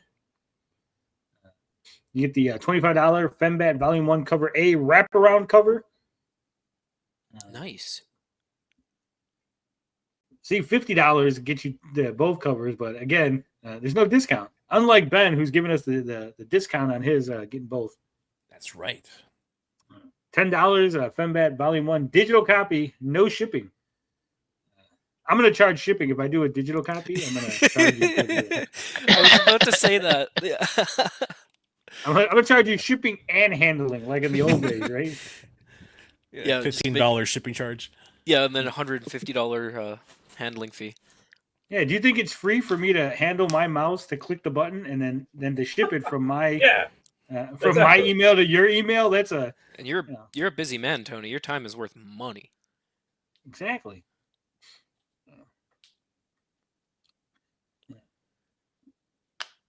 So same day delivery once you send that off. Yeah, that's extra. If you want same day delivery, I'm gonna have to charge you a premium. This ain't Amazon. You don't get free Amazon Prime next day delivery. Okay? And then if you don't respond, I'm gonna be like, hey, I'm ready to deliver your comic. And if you don't answer me, then you gotta wait 5 more days. Like, oh, sorry, I missed you. I'm gonna give you a little email that says, sorry, I missed you. Oh, your delivery will be rescheduled.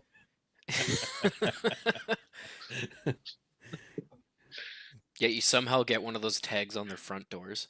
Yeah. Go to your local post office. Yeah. And respond from there, from that location. But it's a mature comic. It looks good. We're having lots of fun here, but it does look good. I do think this is gonna be a good story. We've talked to Apex Comics. Very excited about it. Mm-hmm. Very passionate about his story here. And then again, Drill Breast. Who doesn't like Drill Breast, right? Come on. Right. That's a no-brainer. Exactly. Are there perks on the campaign if they hit $2,000? I know there was some stretch goals. Or stretch goals, that's what it's called. So at $1,000, you get a giant Fembat bookmark. I think it's only like 6 inches. I call that giant too when I talk to the ladies. Yeah, it's a giant. Huge. Huge. Massive. Huge. Yeah. That's what, you know what, TJ, put that down. We're going to offer a huge bookmark, and then it's going to be like 3 inches. Like, I thought you said it was huge. It is huge, damn it. If anyone complains, I'll say that. Girth. Yeah, we'll put on the back.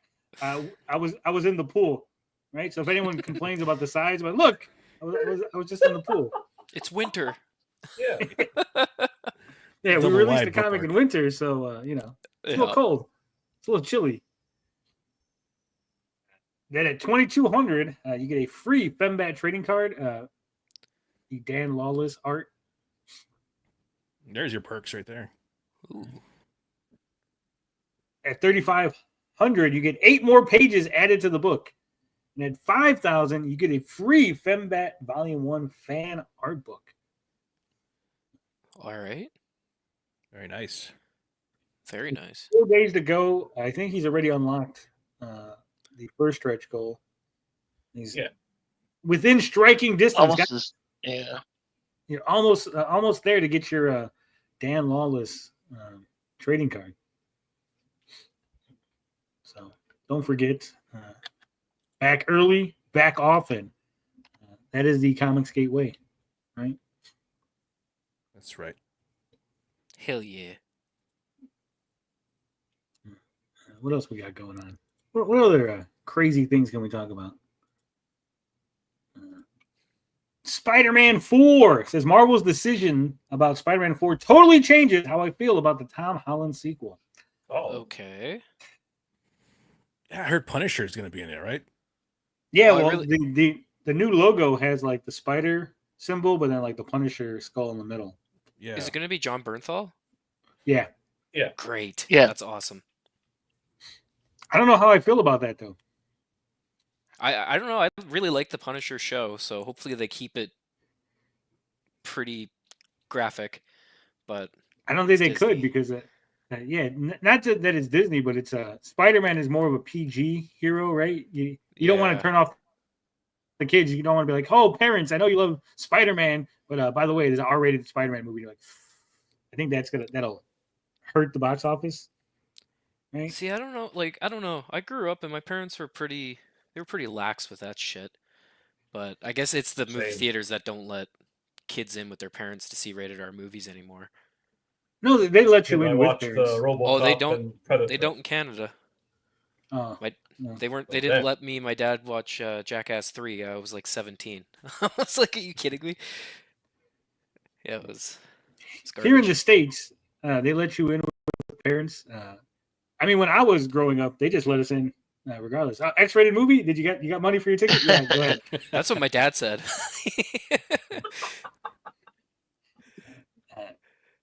With that back in the 80s, no one really gave a shit. Like the idea of like R-rated movies and stuff. I remember like my parents would rent them and we'd like sit around like it's family movie night. We're like watching R-rated movies, and then if there was something that was like, oh, there's a nude scene, yeah, they just the like cover slacker your movies, eyes. Oh yeah, her titties are coming out. Cover your eyes. And you're like, okay. Oh yeah, I remember watching Team America: World Police when it first came out on DVD. So I must have been like 7 or 8. Terminator And- 2, yep. Yeah, and my dad's like, leave the room for a minute, and I was like, okay. Then like 5 years later, I figured out what it was, and I was like, oh, that was probably for the best. That scene was gross. Was it the two puppets fucking? Yeah, and then they ended up with a little dookie, and Yeah. yeah, it was really gross. Dickinson Post says, I was 4 when I saw Terminator 2. Nice. I remember I was pretty young, and I think it was Friday the 13th we were watching as a family. And my older brother, he's like a year and a half older than me. Like I'm like, yeah, I'm like, this is dope. I'm like a little kid, like they're killing people. And like he comes out, and my brother like got so scared he like fucking turned the movie, like jumped up and like turned the movie off. What are you doing, bitch? Just totally like frightened him forever, or oh, dude, my traumatized brother is traumatized for life. Okay, I fuck with him all the time. He's older. We're adults already, right? But even when we were like 16 or whatever, he was traumatized by Psycho 2, right? Okay. So whenever like our parents would go out, so our parents would leave, like again 80s, right? Our parents would just fucking leave. All right, guys, we're going out for the evening. You're like 12. You're just in the house, right, by yourself. Yep. And I always we'd be in the house and it'd be all like quiet, and I'd be like, Norman, no. My brother like, shut up, cut it out. I'm like, Norman, what are you doing, Norman? I'm like, oh shit, do you hear that? He's like, shut up, stop doing that. I'm like, it's not me, bro. It's not me. I'm not doing it. And again, he's older than me. So his little brother's fucking like, usually it's the other way around, right? The older brother like scaring the younger brother, but no, not in our house. Damn it. All right. Damn you, CBR, and all your ads. All right. But Spider-Man, Brand New Day, is approaching on the horizon as Marvel Studios prepares to kick off a new chapter in the life of Tom Holland's friendly neighborhood superhero. As the second chapter in the Marvel Cinematic Universe's Phase 6, Brand New Day falls near the finale of the multiverse saga, leading some fans to worry that the upcoming film will lean into the multiverse angle rather than embrace the street-level storyline that the ending of No Way Home seemed to promise. Before we get into it, I am very worried about this movie because I heard that the villain is a female villain in this movie. Ugh. Which one? They didn't say, but they said it's I don't know if it's a new villain, like someone they're making just for the movie, or use an female Electro. Yeah, there's not really a lot of like big villains that would be for Spider-Man as far as females, right? Yeah, Black Cat, but she's not really like carry the movie type villain. Yeah, she could be his new love interest, though. Yeah. No, they said that what's her name? Gwen Stacy's going to be the love interest. Oh, okay. I guess that's the rumor. Yeah. I was gonna say there's that female Dr. Octopus that was around for a while back in the early 2000s, late 90s. Oh yeah, that's right. I don't know how I would feel about that though. So you got like female Doc Ock. I'm trying to think. The Beetle, the female Beetle is a thing, right? I'm a huge Spider-Man guy, and I can't. I'm struggling to think of like female Spider-Man villains. The Silver Sable count? Like she's always a thorn on his ass, you know. No, because she's like a mercenary. Yeah, she's like a international. And they teamed up a couple of times. Calypso, White Rabbit. They're gonna bring her from the White Rabbit. movie? Yeah, probably. I don't know. I'm just pulling up names on Google here. Yeah, I googled it too. Shriek? No, that's a. She was involved in the. She was involved in the Carnage thing. Yeah. Cold Heart. There really isn't a lot of fucking Joystick. They could have fucking Stunner. Yeah. Joystick. What a name. I don't think they do Elektra. That wouldn't really make any sense. Yeah, I can. So I think that the female villain. Here's what I think. If the Punisher's in the movie, Black Cat might be the villain. Punisher goes after Black Cat. Spider-Man has to stop the Punisher from killing Black Cat because Spider-Man doesn't kill. Because really, I can't think of anyone else that would even work. Female Kraven. Fucking. That would be cool. Female Scorpion. Yeah. So really, I mean, there's really nobody. Female Doc Ock is probably the best that we can come up with. Yeah, with the multiverse, right? With the multiverse, they can take any character and turn them female. Yeah, because Doc Ock isn't a thing in the mainline universe, right? Like he just visited from. No, he is. Doc Ock is a thing. No, but they pulled him from the other universe, right? Like in No Way Home. Yeah. Yeah, they pulled up from the other universe, but they say, I think they hint that there is a Doc Ock in Tom Holland's. Okay. But at the same, because they say that there's no Norman Osborn in the Tom Holland universe. Yeah, because there's no Harry. Yeah. But there was a rumor at one point that Flash Thompson was going to be Harry Osborn. And it was going to be like a combination. Because you know how he's like rich in this one? Like Flash Thompson's like a rich boy. Yeah. They were going to basically say that actually he was adopted by the Osborns. That was the rumor, quote unquote. But I think it was just people just making shit up. You know how that goes. Wasn't Flash play a villain in Spider-Man anyways? Like, isn't he? Oh, I don't remember who it was. Never mind. Flash is a bully, and then he becomes Venom at one point. Agent That might be Venom. what I'm thinking of. Yeah. All right, but it says Marvel Studios president Kevin Feige recently offered fans their biggest update on the future of the MCU in a long time. In a long roundtable discussion, the producers spoke about the numerous upcoming projects, including Blade, X-Men, and Avengers Doomsday. However, one of the most exciting updates pertains to Spider-Man Brand New Day. Feige's comment confirms one of the fans' biggest hopes for the upcoming sequel, and I couldn't be more excited. He says, while promoting the Fantastic Four First Steps, Kevin Feige confirmed that Brand New Day will be a street-level Spider-Man story, referring to this as the beginning of Tom Holland's career as a, quote, proper Spider-Man. Friendly neighborhood. This flies in the face of rumors that the upcoming Spider-Man sequel would continue to focus on the multiverse. Many reports claim that the film would be a massive piece in the final act of the multiverse saga, acting as a direct tie-in to the events of Avengers Doomsday. I think it's going to be a direct tie-in to the Daredevil TV show, right? Yeah. Mm. Yeah, it has Yeah. to be, since it involves Punisher. Well, not just because it involves Punisher, because Spider-Man's in New York. You had in the Daredevil show, like, New York has a huge blackout, all kind of shit's going on. Yep. There's crime. Matt Murdock showed up already in the previous movie, so there's that. Yeah, I mean, what was Spider-Man doing while all that shit was going down? Just like, They have to address it, yeah. Or would they just say it was in the blip? No, because they already tell you when the Daredevil's set, and it's set after the blip, the new Daredevil. Oh, okay. Gotcha. So all I that didn't shit finish going it. down. Yeah. But then I guess it all depends on what the second season, when that takes place and how that goes. And then supposedly in the second season, he's like reforming the Defenders. Remember, he's like recruiting a bunch of heroes and stuff to fight Kingpin. So again, like Spider-Man just sitting on the sidelines going, this doesn't involve me. I'll just let Daredevil handle it. Yeah, it's his problem. Yeah. So no Tony Stark villains turn Spider-Man villains? I don't think so. Yeah, like what they did with Mysterio. Zane Palmer says Black Cat is in it. It's going to be Sadie Sink.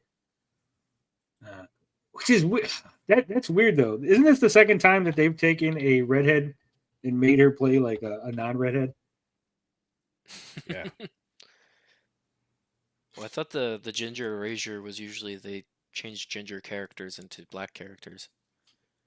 Yeah. Right. Well, that's actually the person who started doing that had dyslexia. So when he's seeing ginger, he read it differently, and then he's like,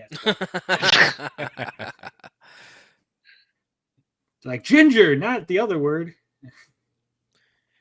That's a Sturgis word. Yeah, that's Sturgis. What's up, my ginger? It says the film could potentially even feature the return of Tobey Maguire and Andrew. You're like, hey, I don't want this movie to be multiversal, but also it could have Tobey Maguire and Andrew Garfield in it. Let's bring them in. Oh boy. As their respective versions of Spider-Man. While the film may still touch on multiversal elements, Feige's comments confirm once and for all that Spider-Man Brand New Day will take place at the street level, focusing on the friendly neighborhood side of the character that has so rarely been seen in the cinematic universe thus far. Check out Feige's full comments below. All right. He says, I think there's a promise at the end of No Way Home that, for as sad as it is, that Peter is forgotten by everyone in his life. We are seeing for the first time in the Tom Holland Spider-Man stories, him being a proper Spider-Man, him being, by himself, dedicated to saving the city and dealing with, for lack of a better term, street-level crime as opposed to world-ending events that he faced when working with other characters. I mean, it sounds good on paper, but I don't know if it works in a movie. Do you want to see a movie where Spider-Man like fights a burglar and you're like, oh, that's the big villain? It's like a burglar guy. After the wild shit that happened in the previous movies, I think that's the problem. There was no escalation, right? It was just insane shit after insane shit, and then now all of a sudden we're being grounded. I don't know how people will react to that. Christopher says, you mean actually Spider-Man instead of Iron Boy Jr.? Well, yeah. That's why I always thought that like Spider-Man would work better in a TV show, right? Because you could have him have those small, grounded stories where he's fighting street-level people. Right. And then you have a movie into the drama more. Yeah, it really depends on who writes the thing. Like, they could really screw this up, like big time. But I really hope that it kind of goes in like just like a crime show type of silly, just fun thriller. You know what I mean? Yeah. Instead of this big action movie. Well, that's why I think a Black Cat would work. He's chasing Black Cat, and then at the same time he's trying to stop Punisher for going after Black Cat. Yeah. So it's like he's trying to catch the supervillain, but also trying to keep the supervillain alive. So he's got to make those choices. Oh, I could catch her, but if I web her up, then Punisher shoots her, right? So I got to stop Punisher. Then she gets away. It's like back and forth between the two of them. Yeah, like a game of cat and mouse. Yeah. It is weird though. Marvel Comics is so weird that like the Punisher exists, and everyone knows that he's the Punisher and that he's going around killing people, and they just kind of like turn the other cheek. No one's stopping him. Yeah, which is pretend like we didn't see that, right? Like Captain America's out there like, all right, everybody, truth, justice, American way, follow the laws. Like, you're standing next to Frank Castle. Never mind the guy next to me with the skull and all the guns. Okay, like just pretend like you don't see him. He's got a good lawyer. Even Wolverine is too wild for them, if you think about it. Wolverine is also but Wolverine, like they make a point of that. They always go like he's on a black ops team. Like he goes, he's like killing people. They're like, we don't approve of that. Like, but the Punisher's just there with them sometimes. It's just like, how? Like the Incredible Hulk accidentally kills somebody. It's like a huge storyline, and the Punisher's just gunning people down on the street. And he's like, "Hey, what's up, Peter? Daredevil? Hey, how you doing?" Like, "Hey, Frank." Hey, how you doing, Frank? Yeah, it's all love and death with them, you know. Yeah, everyone knows who he is. It's not like he hides his identity. It's like Frank Castle, the Punisher. Yeah, it's not like he had a big publicized trial or anything in the universe. Yeah. You just kind of like everyone just kind of ignores it. And it's like, that's kind of weird. That's just Frank being Frank. Yeah. Now, if you kill 3 more criminals, we might have a problem, Frank. 3. You get 2. You get 2 free ones, and then it's it. Says, for hardcore fans of Spider-Man like myself, this is a signal to finally stop holding our breath worrying about the upcoming sequel. As amazing as Spider-Man's MCU adventures have been thus far, it is time for the character to finally focus on protecting the people of New York from threats other than alien invasions and multiversal incursions. Feige is spot on when he suggests that anything other than a street-level story would betray the setup at the end of Spider-Man No Way Home. I don't know. On the one hand, I'm like, yeah. But on the other hand, like TJ said, like, this is the 4th movie, and you're downgrading the threat, like escalating. Petty theft, right? Mm-hmm. I wonder if they're going to do anything else with Venom, because wasn't he in one of the end credit scenes where he kind of merged into the MCU? In No Way Home, he was. Eddie Brock shows up in that universe and then leaves part of the Venom symbiote behind. That's right. Yeah, but then in the Venom movie, that might not have happened. Like the Venom movie sort of suggests that he might not have been in the Tom Holland universe. It might have been a different one that's adjacent to the Tom Holland universe, right? So who knows? That movie sucked, by the way. I was very disappointed. Yeah. Oh, the third. The only good part was when the Venom symbiote goes on the frog, and it was like a Venom frog. I was like, yeah, that's dope. Everything else was dumb. Yeah, it was Venom pretty stupid. Horse. Yeah. So, like I said, they like had all these symbiotes, and they build up this thing like, oh, we got all these symbiotes, and then that monster is just like, just eating them up. I'm like, wow. Yeah, like that was a waste of time. Good job. You introduced like 6 symbiotes just so we could eat them all. Yeah. And also this thing, right? This monster that can survive in space. It's fighting off Venom symbiotes and shit, right? And they just dump acid on it. It's like human acid from Earth just kills it. I'm like, oh, okay. Yeah, that's a ticket. I guess that works. And like the whole thing with Null, like, oh man, this is bad. Oh, he doesn't actually do anything. He's just there. Oh, okay. That's fantastic. I'll get you next time, Venom. God damn it. Yeah, pretty much. That's what it was. Literally It was like Dr. Claw. It says, there are endless avenues that Brand New Day could take when focusing on street-level Spider-Man. Recent reports suggest that MCU could be looking at adapting version of the Gang War storyline from the comics, which sees New York torn apart in a conflict between several different crime families. I can see this happening because, again, with Kingpin being the focus in the Daredevil show, if Daredevil kills Kingpin or he gets put away again, right, that would leave the power vacuum open for all the other crime families. Makes sense. says this would explain the multiple rumored villains for the film, which include Scorpion, Tombstone, Tarantula, Mr. Negative, the Black Cat, and Kingpin. I don't know if they could do a Tombstone in 2025, guys. I mean, didn't they kind of do that already though in the CW Black Lightning show with the albino guy? Oh yeah. So I guess they could do You know that. who you're talking about. Yeah. Tarantula, I don't think they mean the tarantula. I think they mean the black tarantula, which is a different character. Tarantula is a South American freedom fighter that then becomes a supervillain that's like got little pointy spikes on his shoes. Black Tarantula is the South American crime boss that comes to New York to fight Spider-Man. Again, I don't read comics. I just know everything that goes on in them. Mr. Negative would be kind of cool. He would be, but he's a newer character, and I think he's probably more known to like kids of this generation with the games and stuff. Yeah.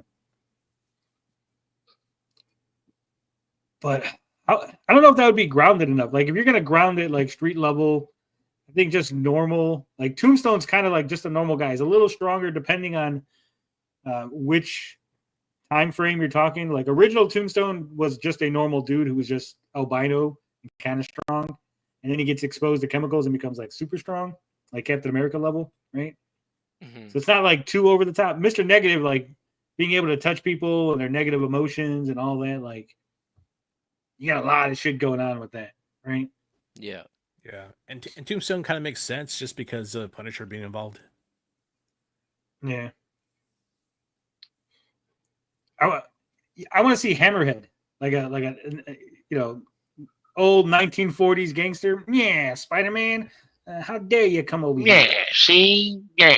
Flipping the coin like a fucking like a Cagney. Yeah. Hell yeah. And then like the silliness of just like he's got a metal plate in his head. He's just like ramming into walls and shit. And you're like, how's he not dead? Like, I don't understand the physics of this. It's like the Juggernaut. Oh, he's the helmet. Hell, the D-Tank, Juggernaut would it be says a cool villain. Tobias Whale is the character I was talking about. Jameson bringing in the Spider Slayers isn't a bad idea. Well, I mean, him financing the Scorpion would work, right? Yeah. Because if you bring in the Scorpion, here's how this could work, right? You could bring in the Scorpion, financed by Jameson.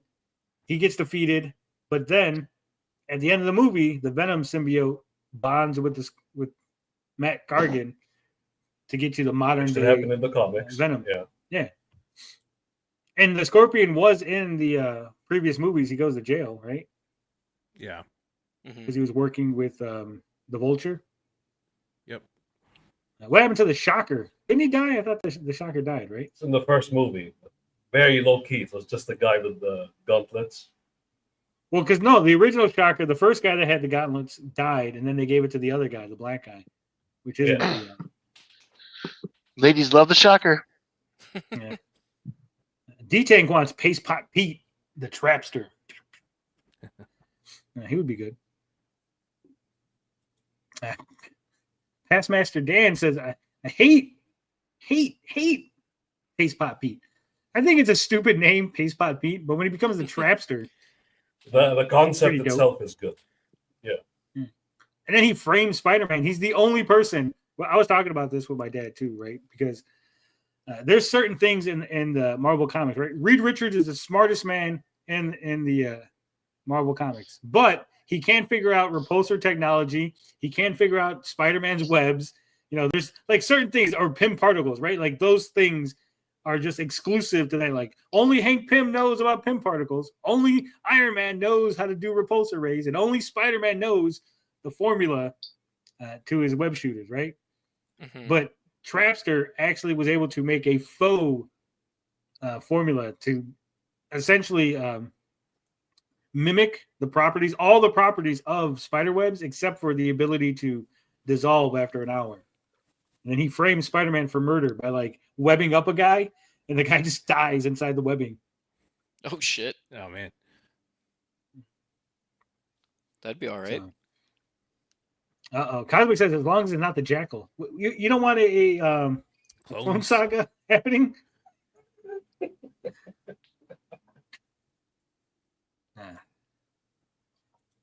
I actually liked, I'm a Marvel Comics guy, Spider-Man guy. When Peter Parker was just written off, he went off with Mary Jane into the sunset to like have a normal life. He's like, oh, actually, he's the clone, and Ben Reilly was the real Peter the whole time, and they're like basically going to reboot Spider-Man as a single New Yorker on the streets, without a job, without all the luxuries of years and years of being Peter Parker, right? I was like, okay, this is interesting. And then immediately they just fucking changed it. No, actually, no, he's not. They changed their minds. Yeah. What we could have had. And then what did they end up doing years later? They just, instead of being happy with where Peter was, they went, hey, let's go one more day and get rid of... let's reset everything. Let's reset everything like we were going to do anyways in the 90s, right? Like, but this time we're going to like completely get rid of their marriage. Yeah. Again, you had the best of both worlds. You had Peter Parker happy with Mary Jane, living his life, and a young Ben Reilly being Spider-Man. And again, he was like, you reset the character, right? You put him back in New York. He could date. He could do whatever. He was young. And then if you ever needed to, you could have just brought Peter back in to like team up. The two Spider-Man teaming up again. It's popular with the kids back then, too. It's very 90s, this design. And I actually liked that old Scarlet Spider outfit, all red with the blue. Says I like Scarlet Spider. I have the first issue of Virtual Mortality. Yeah, I got all of those. I'd like to see the Doppelganger, but not the Clone Saga, or not yet at least. The Doppelganger was crazy. That wasn't the Clone Saga. If you're talking about the one with the 6 arms, that was from the Infinity War. Yeah. Which also made no sense. Yeah, Kane was dope. And the idea that he was using his ability to stick onto walls, right? But like it like mutated, so like he was just like ripping people's faces off, essentially. Yeah. That was cool. He is the Scarlet Spider or some shit like that. Where like he didn't die, but then became the Scarlet Spider. But then like Ben Reilly came back and he became the Jackal. And then I think at one point he was suing Miles Morales for the name of Spider-Man or something like that. Was he really? Yeah. That sounds stupid. It does, because like Peter disappeared again, like he's ought to do. Because I think that was like right after the Superior Spider-Man thing, and then like Miles had came over, and then like Miles was Spider-Man, but then like the Jackal came back, but then the Jackal was Ben Reilly, but then like he wanted to be Spider-Man again, so he was suing Miles Morales. It was like some stupid fucking convoluted thing. Yeah, that sounds pretty dumb. Yeah. You know what's not pretty dumb? This comic that I seen on Fun My Comic. Something that no one has shown off before, but I thought it was a pretty interesting idea. Paul Bunyan versus Dracula. Guys. All right. Nephilim on this. Yeah, Nephilim versus Nosferatu in this epic showdown of Paul Bunyan versus Dracula. Says if you're a fan of comics like Ghost Rider and Hellboy, this one's for you. From Jonathan Colton. All right. So let's take a look at this trailer from Colton Comics. I don't know if he's a Comicsgate. I don't know if he's not in Comicsgate. I just know that this sounded interesting, and it's not Fun My Comics.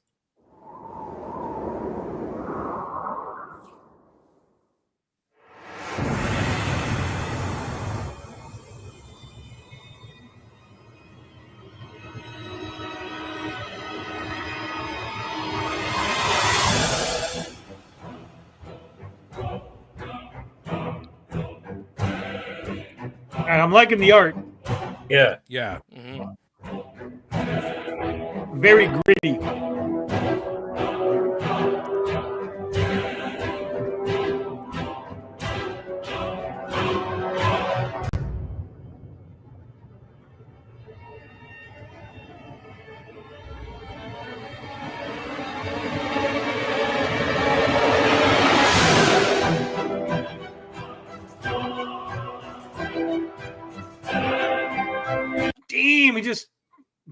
that guy's head right off.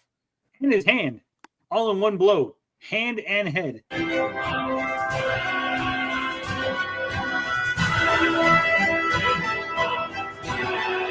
What if you could live forever? Yeah.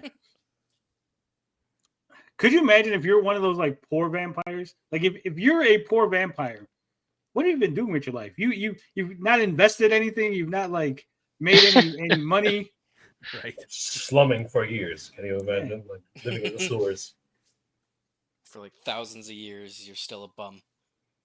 Yeah. They need that like a modern adaptation or something where he's like talking to a vampire. He's like, so how much money you guys? Like, well, I don't have any. Like, what do you mean? You've been alive for like thousands of years. You haven't amassed a huge fortune?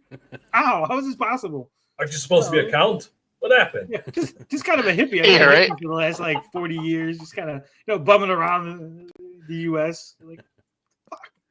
They put all the money in like Enron.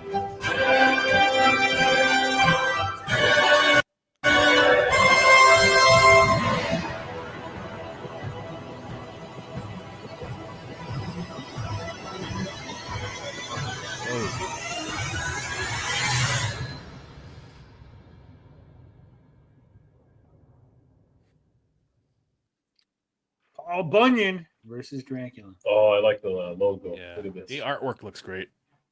My money's on Paul Bunyan. It depends. Does Babe the Blue Ox factor in? It almost has to. Let me put the link in case anyone's interested in picking this bad boy up. No, it's not Tom Tuttle. Tom Tuttle has 7 amens before sundown. Sundown. Yeah.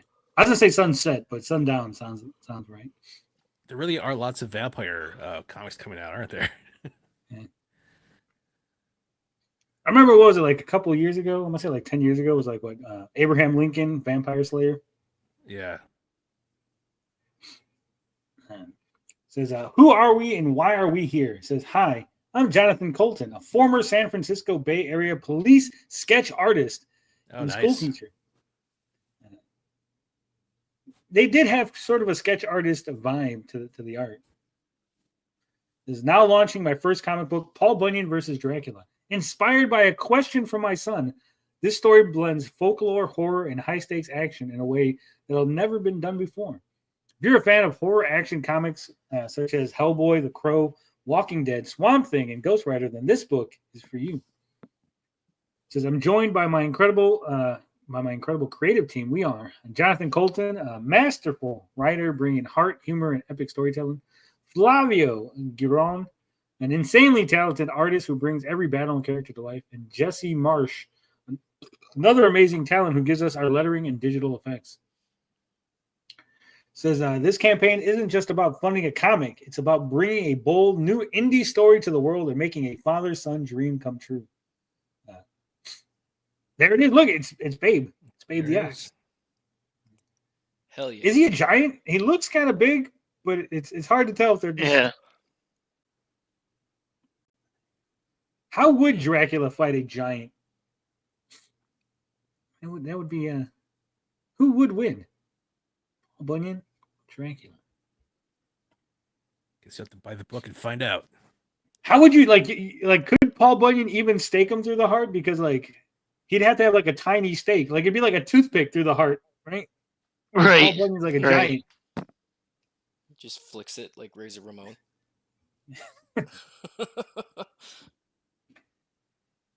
Says all pages are already done and ready to go.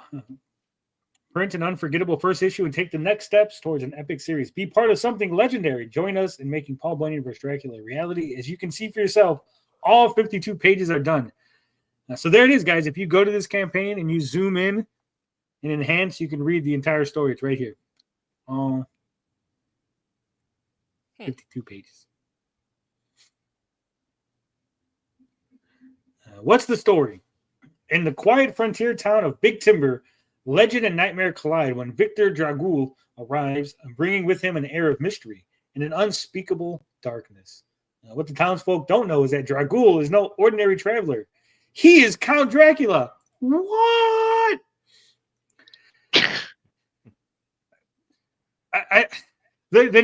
the name of the book is Paul Bunyan versus Dracula, and like he's like telling the story like, you won't believe it, guys. This guy shows up. His name's Dragul. Actually, Dracula. Mind blown. I know. Really? He's Dracula, seeking to Spoiler alert. expand his immortal reign. Yeah. At the heart of this storm stands Molly Martinez, a striking Irish-Mexican beauty and the pride of Big Timber. She has long been Paul Bunyan's childhood crush. But, like, Paul Bunyan's a giant. Like, unless she's a giant lady, like, Paul Bunyan is going to literally crush her in bed. Yeah. Tear it up. IVF. Yeah. They got this. But her heart has always belonged to Woodrow, a bold young man who left town years ago to become a Pony Express rider. Now he has returned a man eager to claim Molly's hand in marriage. But the reunion is short-lived. Dracula has set his sights on Molly, drawn to her beauty and spirit.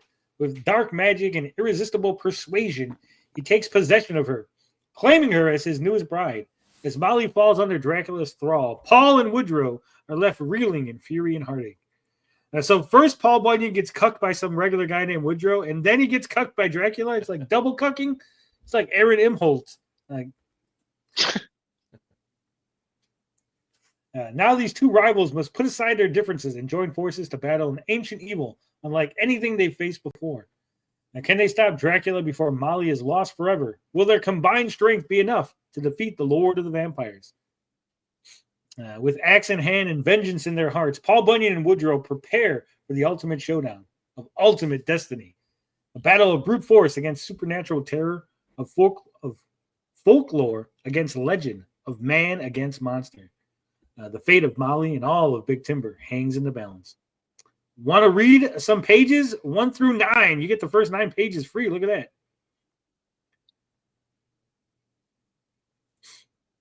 Nice. The art looks good. Really does. So I'm guessing that's Dracula in his supernatural form there.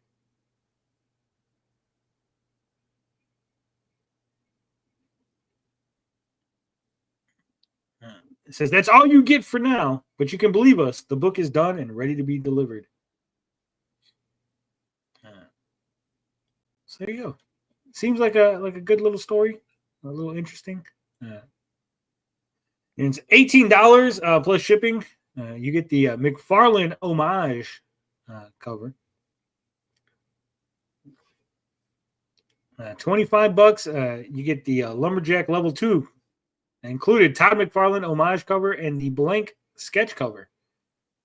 For $10, you get a digital PDF. And look at that, the little thing like nice. Animated comic little thing there. It's pretty neat. Pretty neat. Pretty cool. Get you the John Colton 2025 sketchbook for 42 pages. And that's it. Nothing fancy. Just a nice, clean campaign. Lean and mean. Right now. He's only trying to get 500, so $400 away from hitting his goal. And for some reason, I'm looking at this. He kind of looks like Jim Tells You. Just saying. Strong resemblance. All right. Who'd we lose? We lost TJ again. Yeah, he bounced out a little while ago, didn't he? Yeah, his internet keeps going out. I'll dock his pay later. Don't worry. Hello, Katie. What's up, Katie? Why is TJ not here? TJ literally was just here, Music Master. He literally, like, rewind. He was just here on panel. He got really upset and left. He's like, I'm tired he of really all hates this vampire slander. Right? Yeah, that's it. We'll see him in court. It says 10 forgotten X-Men characters who desperately need to make a comeback. I have a feeling we're all going to disagree with this list. CBR is always known for desperately the controversial list. So the first one is Mimic was created by Stan Lee himself. Kelvin Rankin's mutant abilities are too useful to be ignored. I'm pretty sure Kelvin Rankin is not a mutant. 100%. He's not. At least not the mainstream version of the character. He never was a mutant. His parents were doing some sort of science shit. Yeah, there's always science shit going on in Marvel Comics. And I think he was exposed to something, and that gave him his ability. He was briefly brought into the X-Men. I think it was like X-Men number 5 when he was introduced, right? And he can mimic all their abilities, and then eventually he fucks off somewhere. Then, like years later, he comes back where he's stuck as Wolverine. Like his abilities go so out of hand and out of whack that he's like stuck in his Wolverine form. And then eventually they like fuck off and he just does some other shit. But then, like in an alternate reality, he's a mutant because he's part of the Exiles team, right? So he's come back multiple times. So why do they need him back again? Yeah, I could take it or leave it. Yeah, I think his abilities are too OP, right? Mm-hmm. Like a guy who could just do everything. His abilities, just to mimic everybody's abilities. Especially like in the old days, it kind of worked because it's like, even if his abilities were like, they're only 90% of everyone's power, right? Like everyone's abilities were so grounded. It was like, just a guy who shoots energy beams, just a guy who's kind of athletic, right? A guy who shoots ice. Now it's like, he's gonna mimic fucking the Dark Phoenix's power, Storm's ability to be a fucking goddess. He's gonna mimic, like everyone's just so OP now. It's like, you really, the character would be like way, way too powerful. Yeah. Yeah. Says Lifeguard and Slipstream have never been fan favorites. Look, guys, these two characters that people hated, they desperately need to come back. Yeah. Right, we need them back, even though you hate them. Says Heather Cameron, also known as Lifeguard, is one half of a duo that arrived around the same time. She and Slipstream were introduced together, and fans had a pretty underwhelming reaction to them. To put it mildly. Their origin story unfolds while X-Men were living in Australia, trying to avoid their usual problems, and their proximity to the group helped them realize their mutant nature. That said, Lifeguard actually has a useful and unusual ability that lets her detect danger to human life, as long as that threat is close enough. So she's spider sense. She has spider sense. That's it. Within her eyesight. Yeah. As long as she can see I detect that guy with a gun. Good job, Lifeguard. You've saved us. Get it? Meanwhile, Punisher from 2,000 horrible. yards. Boom. Done. Yeah. Says, however, that's not her only mutation.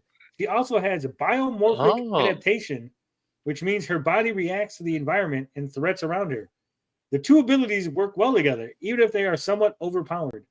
Fans weren't interested in Lifeguard and Slipstream, but maybe she could stand on her own. Now, they didn't even tell you what Slipstream's powers are. I have no idea about the character, but like,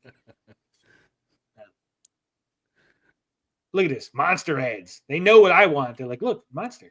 Fine. Couple more days. I know. Marrow's mutant abilities are a little gross. She was big because of the cartoon, right? Like people were interested in the character. I don't even remember. Was she in the cartoon?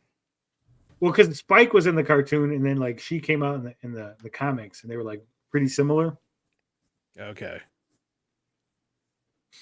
But I mean, she just makes like bones come out, and like she throws bones. It's essentially the same power. Yeah. So she's a boner? Yeah. Yep.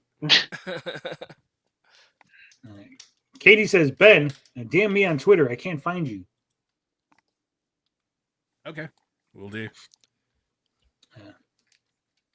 OP isn't a thing if you write properly, but the people wishing for these characters will never understand that. I don't know. I mean, the Beyonders' powers are pretty OP when you go, he could just do whatever he wants. You go, yeah, like him losing is because the writers have to nerf him. Like they have to make him lose. It's the same thing with the Flash. How does he lose? How does any villain exist in the Flash's universe, right? He could literally, like, as soon as a crime happens, he can instantaneously just stop it. And then That's your how fast character he ends up moves. looking like an idiot. Yeah. Yeah. Ugh. Says Sarah, aka Marrow, may not have the most glamorous powers, but that doesn't mean she deserves to be forgotten. She was first introduced as one of the Morlocks, which probably tells readers all they need to know about the kind of mutation she ended up with. Marrow was one of the rare survivors of the Marauder Massacre, thanks to Gambit. She's seen some of the best and worst times for mutant kind, having lived through the Massacre, M-Day, and the rise and fall of the House of X. Despite that, Marrow has played a much smaller role in the X-Men universe, especially in recent years. I'm pretty sure she was in Marvel vs. Capcom, wasn't she? Yeah, she was. Grumpy Old Ninja just said Marrow made it to MVC2. Yeah. This is Marrow. Yeah, there you go. Look at that. The Flash shouldn't be smart though, but you don't have to be smart. You just move at the speed of speed. He moves so fast, faster than thought. Right? Like the second you decide to like do a crime, the Flash has stopped you already. It's like how does anybody fight the Flash? It's just stupid. I think Marrow is kind of dumb. Like she throws bones. You're like, oh, I just have armor on. I've a bulletproof vest. How's your bone gonna like stop me? Fucking retard. Yeah, it's kind of dumb. Chamber shows that mutant powers have a price. Yeah, where his like whole face blew up. Yeah, I always thought he was a cool looking character. Jonathan Starsmore is truly a tragic character. I think he's too similar to Cyclops, though, in the idea that like his power prevents him from doing like normal shit, right? Right. It says some X-Men have terrible powers, and Jonathan Starsmore is one of the best examples of that. Better known as Chamber, he can generate and release concussive blasts. These blasts are psionic in nature that can still cause serious damage. The first time he unleashed his energy, it blew a hole in his chest and took his jaw with it. So is he like his body is just a vessel? Because obviously he would bleed to death if he really blew out his jaw and everything, right? Right. Yeah, he's just like burning energy inside.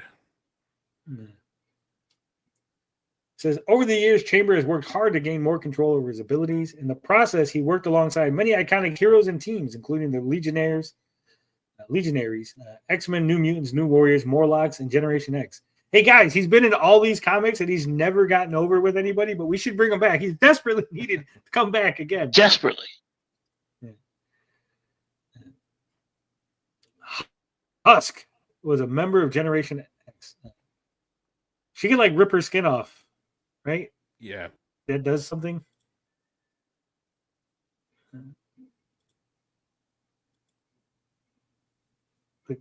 All right. Okay. It says Paige Elizabeth Guthrie, better known as Husk, has been around since the 80s. She was part of Generation X, working her way up to the Xavier Institute. As such, Husk has seen more than her fair share of pain and loss.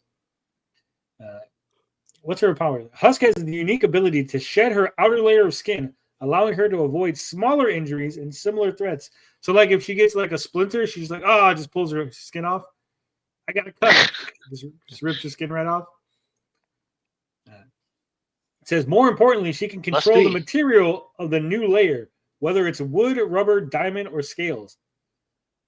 So why would she, like, wouldn't you just pull your skin off and be diamond and just leave it like that? Like, why would you go back to being normal? Yeah. Sex.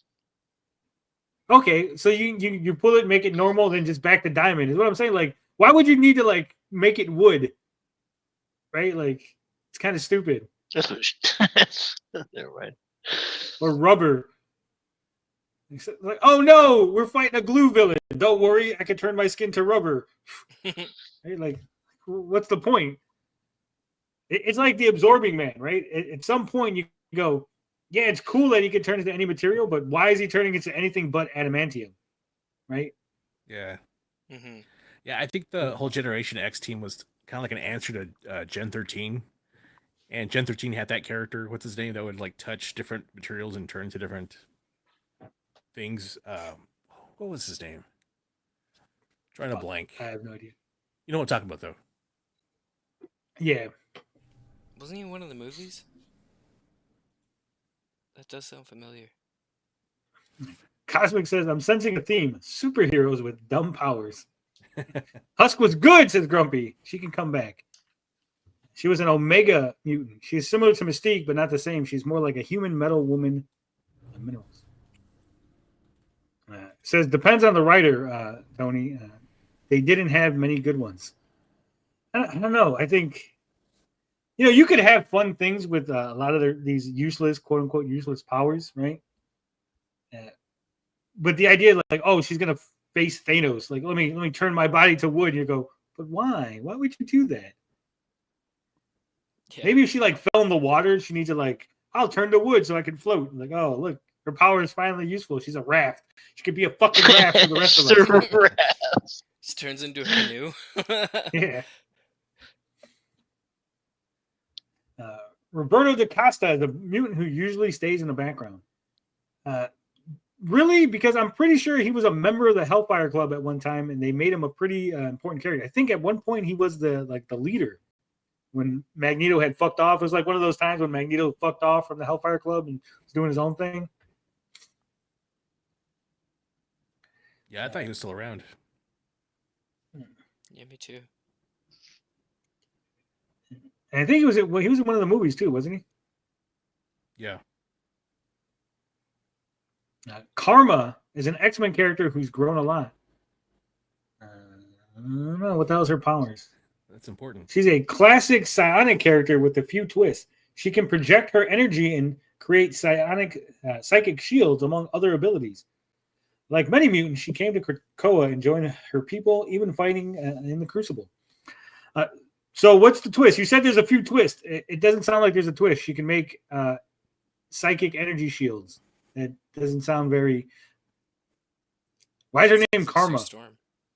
Yeah. Like, if her name was Karma, she should have, like, bad luck powers. Like, oh, you tried to fuck with me? Karma just got you back, right? Like... Now your wife's leaving you. Yeah. Or she could be a chameleon. A karma chameleon. Karma. And she's taking the dog. Yeah. But I'm saying, like, if her powers are like bad luck powers, like, you know, the Juggernaut's running at her, and she's like, oh no, and like he trips because like karma just got you, right? Yeah. Like something like that, but like, oh, she just does psychic abilities. We just call her Karma because we couldn't think of a good psychic name. Dust is one of the most underrated X-Men characters. They made the Arabic character turn into sand. That's so racist. Yeah. It's time for Surya Kadar to get some love in the comics.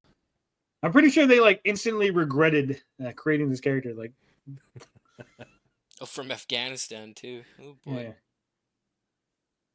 I mean, and she wears a fucking the full blown burqa. Job. Burqa. Yeah. Yeah. Keep the dust out of her mouth. Not over her eyes though. Yeah. Those are the evil sand gets everywhere.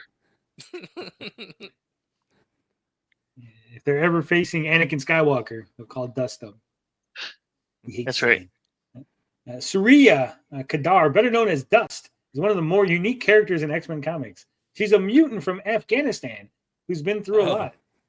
Working her way through working her way through the Xavier Institute before becoming a hero. Dust was created by Grant Morrison and introduced in 2002. So she was also around for M-Day in the events that followed. Since her introduction, Dust has appeared in an array of X-Men stories and was even a member of the Champions for a time. Back when Cyclops, the younger version, was part of the team. She was introduced to a wider audience when she appeared in Wolverine and the X-Men, where she was voiced by Tara Strong. Many fans would love to see Dust make a comeback. Citation needed on that one. I don't think there's a huge outpouring for Dust. We should start it. We should start the Dust movement just to get EVS paid. Did he create Dust? I know he created That's just saying in the chat. According to glob Wikipedia, it's one. Grant Morrison and EVS. Huh. Dust is not underrated. She was created by EBS. She's just used stupidly. She got the hijab on. I just think it's weird that it's like they go, hey, we're going to make a character from Afghanistan. Let's turn her into sand. Yeah. Well, she was made in 2002, so that's right around the time where that was at the height of acceptability. I mean, could you like just put her in a hijab, right? And then like her power is like she lowers the hijab and like blinds you with fucking with light. The thing is, though, you'd think she'd be a member of the Brotherhood around that time, but no, she's an X-Men. She's one of the good Afghanis. Yeah. She's one of ours. Yet she didn't even bother taking down the Taliban. What a bitch. Oh, that's a glaring plot line right there. Damn. Skin tried and failed to hide his mutation. I also hate this. Like, I know Mexican people. I'm Mexican, okay? We don't talk in half Spanish. Okay, this idea that we just suddenly, just inexplicably, just start like busting out Spanish for no reason. They did that I've shit never with seen it. The Miles Morales movies. Yeah. Like, the only time I've seen Mexican people do it is one, if there's white people around, so you don't want them to hear what you're saying. You're like, oh shit, start talking Spanish.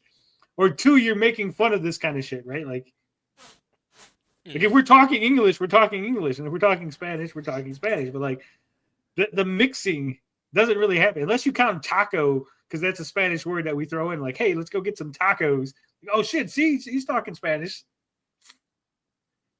We don't do this shit. Hey, stop it. Knock it off.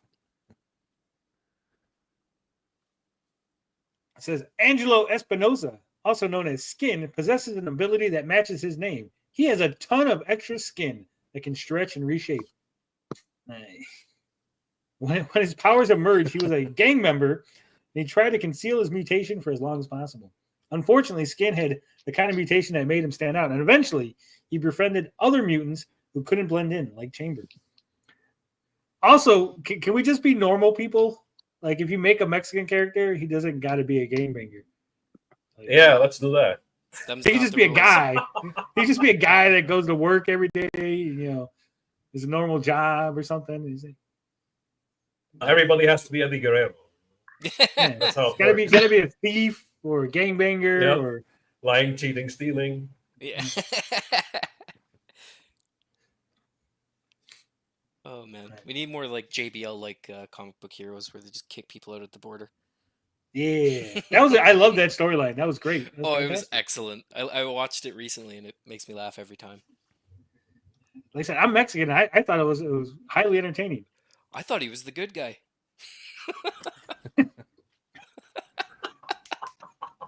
I didn't. I like Eddie Guerrero.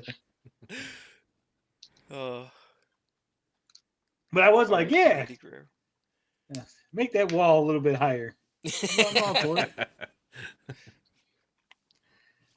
Says tragically, Skin was murdered by the Church of Humanity. Oh, so you want to bring him back after he's dead? Good job. So why would you even have this character on the list if he's dead?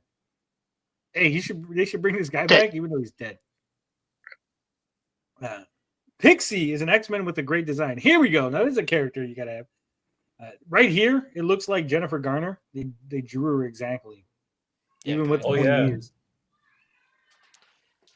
But how is a pink-haired, sexy, pixie-looking woman not a fucking hit? That should just be an instant success. It's because they covered her up. You got to free those bad boys. You got to put her in a nice, revealing outfit. Made her look like she was 12. She got in lost in that the second one. shovel. Like, too many characters look like her. Like Angel Salvador. Megan Gwynn, aka Pixie, is definitely one of the most unique X-Men characters. She originally enrolled at the Xavier Institute and managed to stay at the school following the events of M-Day. Blah, blah, blah, blah, blah. She's both a mutant and a fairy. What? Excuse me, what? So fairies are I hate what mutants now? Yeah. What? Well, I hate when they do this. Well, like, the 'cause morph was they a did- fairy. Yeah, and Northstar. Northstar is also a fairy. I was gonna say the son of Superman, but yeah. Jonathan That's Kent, the yeah, he's crossover fairy. right there. I hate when they do this, where they go like, "There's an alien race, but also they're like mutant aliens." And you're like, "Oh, so like no, like mutants should just be like humans with special abilities, and aliens are just aliens. Like you don't need mutant aliens. You don't need like, oh, we have a race of fairies, but also she's a mutant among the race of fairies." It's like, can't you just make her a regular fairy? Like, oh, she's a fairy that got trapped in our dimension and she has abilities because that's what fairies can do. And you just go, okay, that's it. She doesn't need to be a mutant on top of being a fairy. She has both mutation and magic, including wing flight, spellcasting, and hallucinogenic dust. Her magic abilities were strong enough to put her on a list of potential future candidates for Sorcerer Supreme. Pixie was present during the Hellfire Gala and died during the X-Men's major counterattack. So she's dead. Why? There you go. mention There's her? your answer. Yeah, they desperately need her back. Yeah, she's desperately needed. Terrible. We need Dust back just to get EBS a payday. That's about it. Yep. That's right. And Glob Herman. Yeah, that's the one I was Herman, thinking of. yeah. Hell yeah. All right. We mentioned this a little while ago, but 7 Amens Before Sundown from Tom Tuttle, CG's own Tom Tuttle. Oh, hell yeah. So check this bad boy out.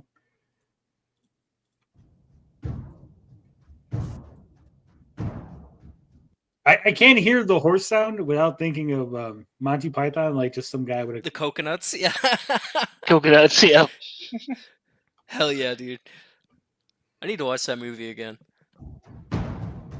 You follow smelt of elderberries. We are the Knights of Knee.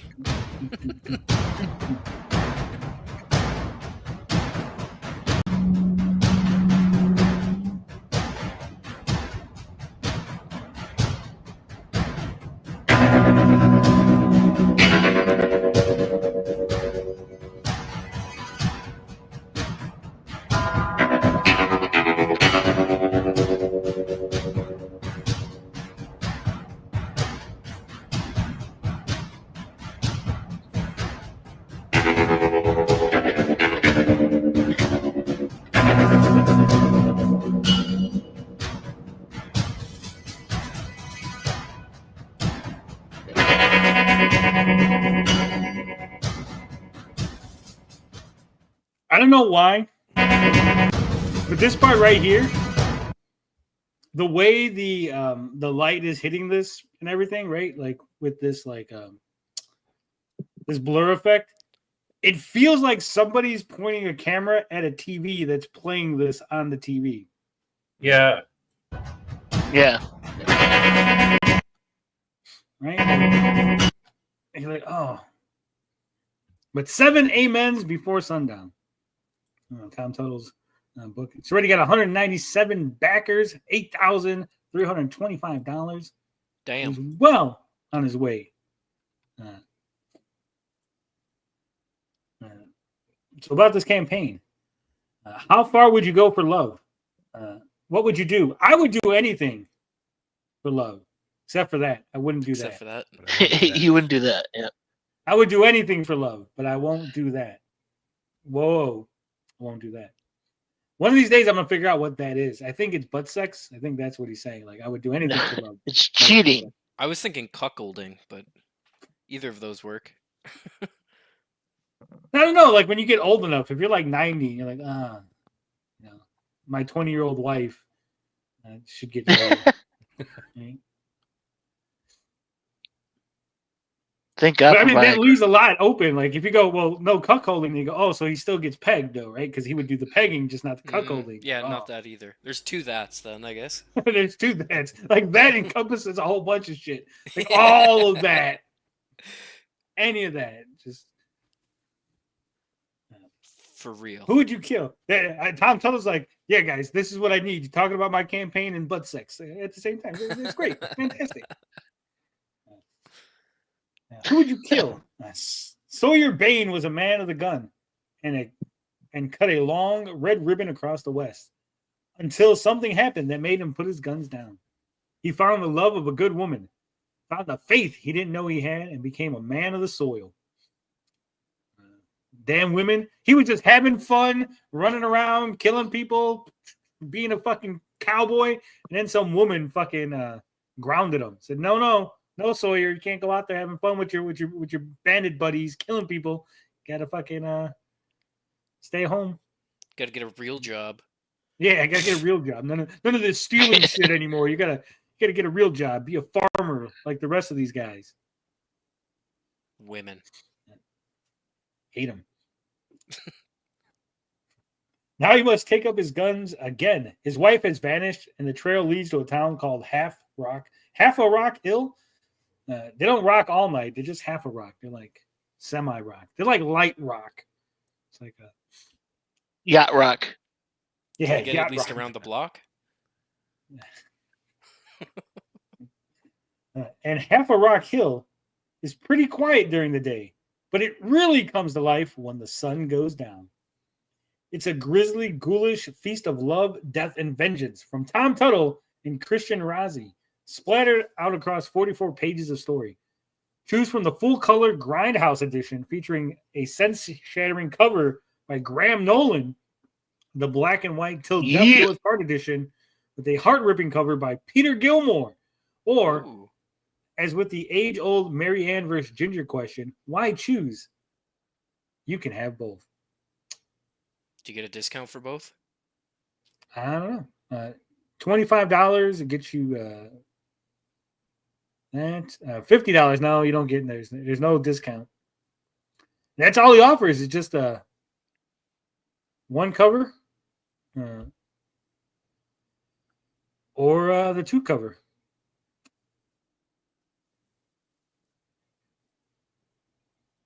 It's weird.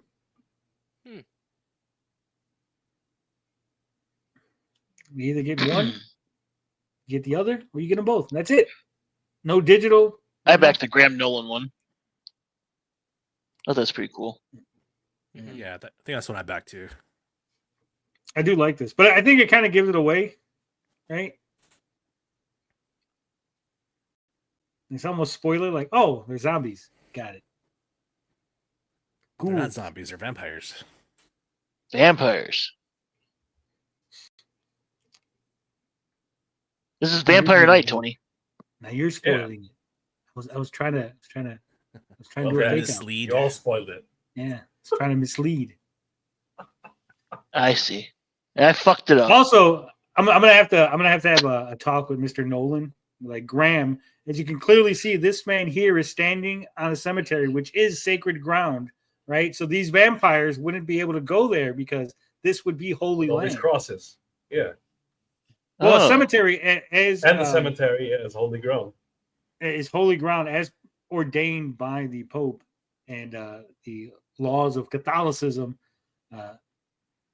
That's why you have to get buried. You get buried in a cemetery because that is holy ground. Usually cemeteries, that's why all the old cemeteries, before we started like making just cemeteries, like, oh, we just need places to bury people. Usually a cemetery is connected to a church, right? Right. Right. Are vampires only bound to like Christianity? How would they fare in like another nation that doesn't practice Christianity? Yeah. Yeah, they're not. Oh, they would run rampant. Yeah.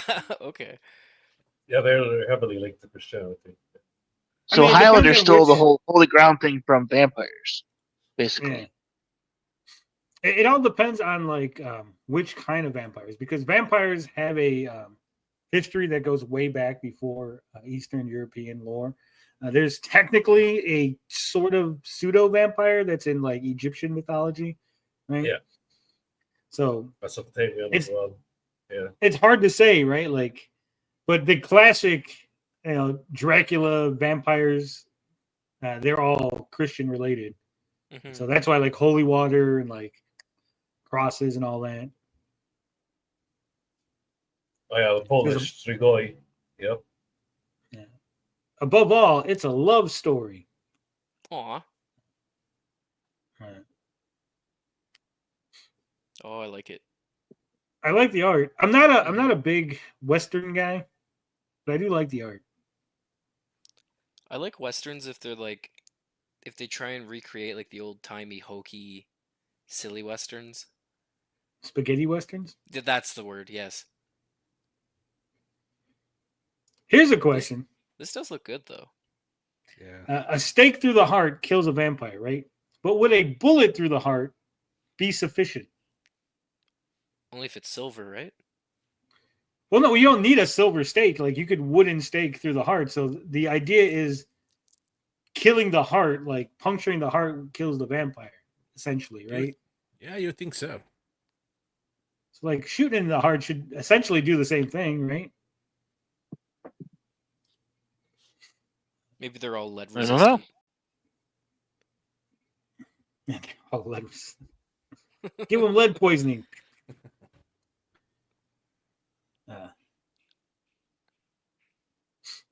This guy's like, look, you got a little dick. He's like, that big. That's why your woman left you. Little penis. Like the bookmark. 3 inches.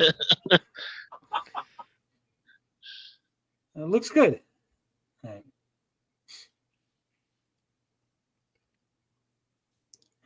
So, if you're interested in westerns, cowboys versus vampires. We're getting a lot of like western books in CG and a lot of like. Oh yeah. I'd call it Weird West, right? Like a lot of Weird West stuff. Horror western, yeah. Horror westerns, yeah. Because you have Mike Barron with what's it called? What was it called again? Bronze Star with werewolves. Bronze Star. You got Snowman 1 from Matt Martin. That was a western horror. Yep. Broken Entertainment says no, stakes pin the vampire in place. Is that what it is? I don't know. I've seen a lot of vampire media where they just shoot the vampire in the air with the stake and then he just like turns into like dust and dies. Yeah. No, I would think the heart is part of the curse. Crosses only work based on the user's faith.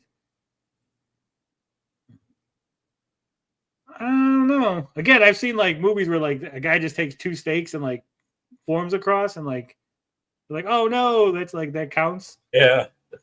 Like just 2 sticks in sort of a cross type fashion. Like you could just hold your fingers together, right? Like make a cross. Go back. Yeah, that's because vampire movies usually get everything wrong, says Broken Entertainment. Yeah. I mean, if we're going old school again, you just throw mustard seeds on the ground and they just sit there and count them like autistic kids. Then, as soon as the sun comes up, dead vampire. 1 grain of rice. 2 grains of rice. Bloodman says, in the original lore, you need to simply pin the vampire to the coffin so they can't get out. Oh, okay. But how would it? I don't understand how that would work because, again, it's just a stake, and you put the stake through the guy into the coffin. Like, couldn't he just push his way through the stake and just make it go through his whole body and lift himself out? Right?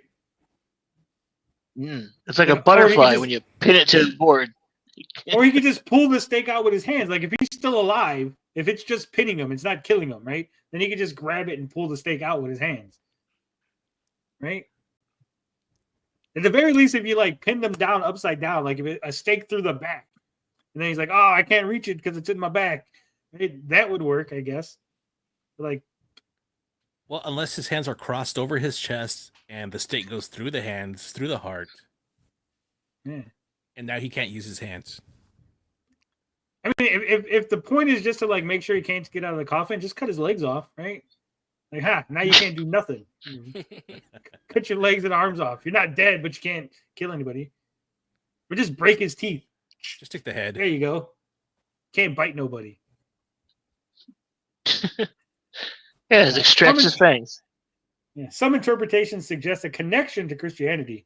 Where the wooden stake, reminiscent of the cross of Christ, was seen as a way to pierce the heart of a creature associated with the devil. Ooh, that makes sense. Yeah. Vampires are like Vito. Once it gets hard to leave the coffin, they will give up on it and do something else. Just too much effort to do anything, right? Yeah, I'll just stay here. All right. The new Vampire the Masquerade cult, you know, the Giswaldi cult. All right. We've been here 2.5 hours. I think that's a solid show. I don't want to drag this out any longer than it needs to, right? We got several campaigns that we talked about. Of course, Ben's campaign, Cephas. Go back it. Go help him make his dreams come true. Do it now. I did.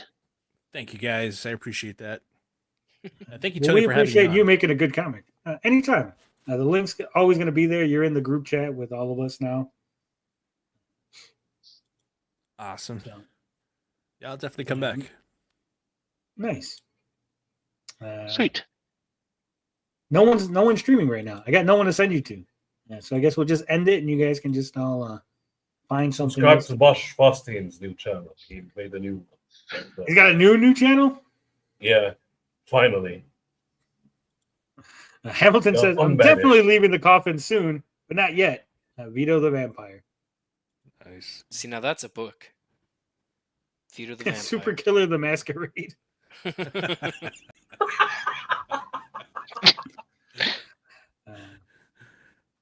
CG Burbs is back. That's right. The CG Suburbs. We've kicked John Delarose out. He's been deported from the Burbs. We've taken it over as the head of the HOA.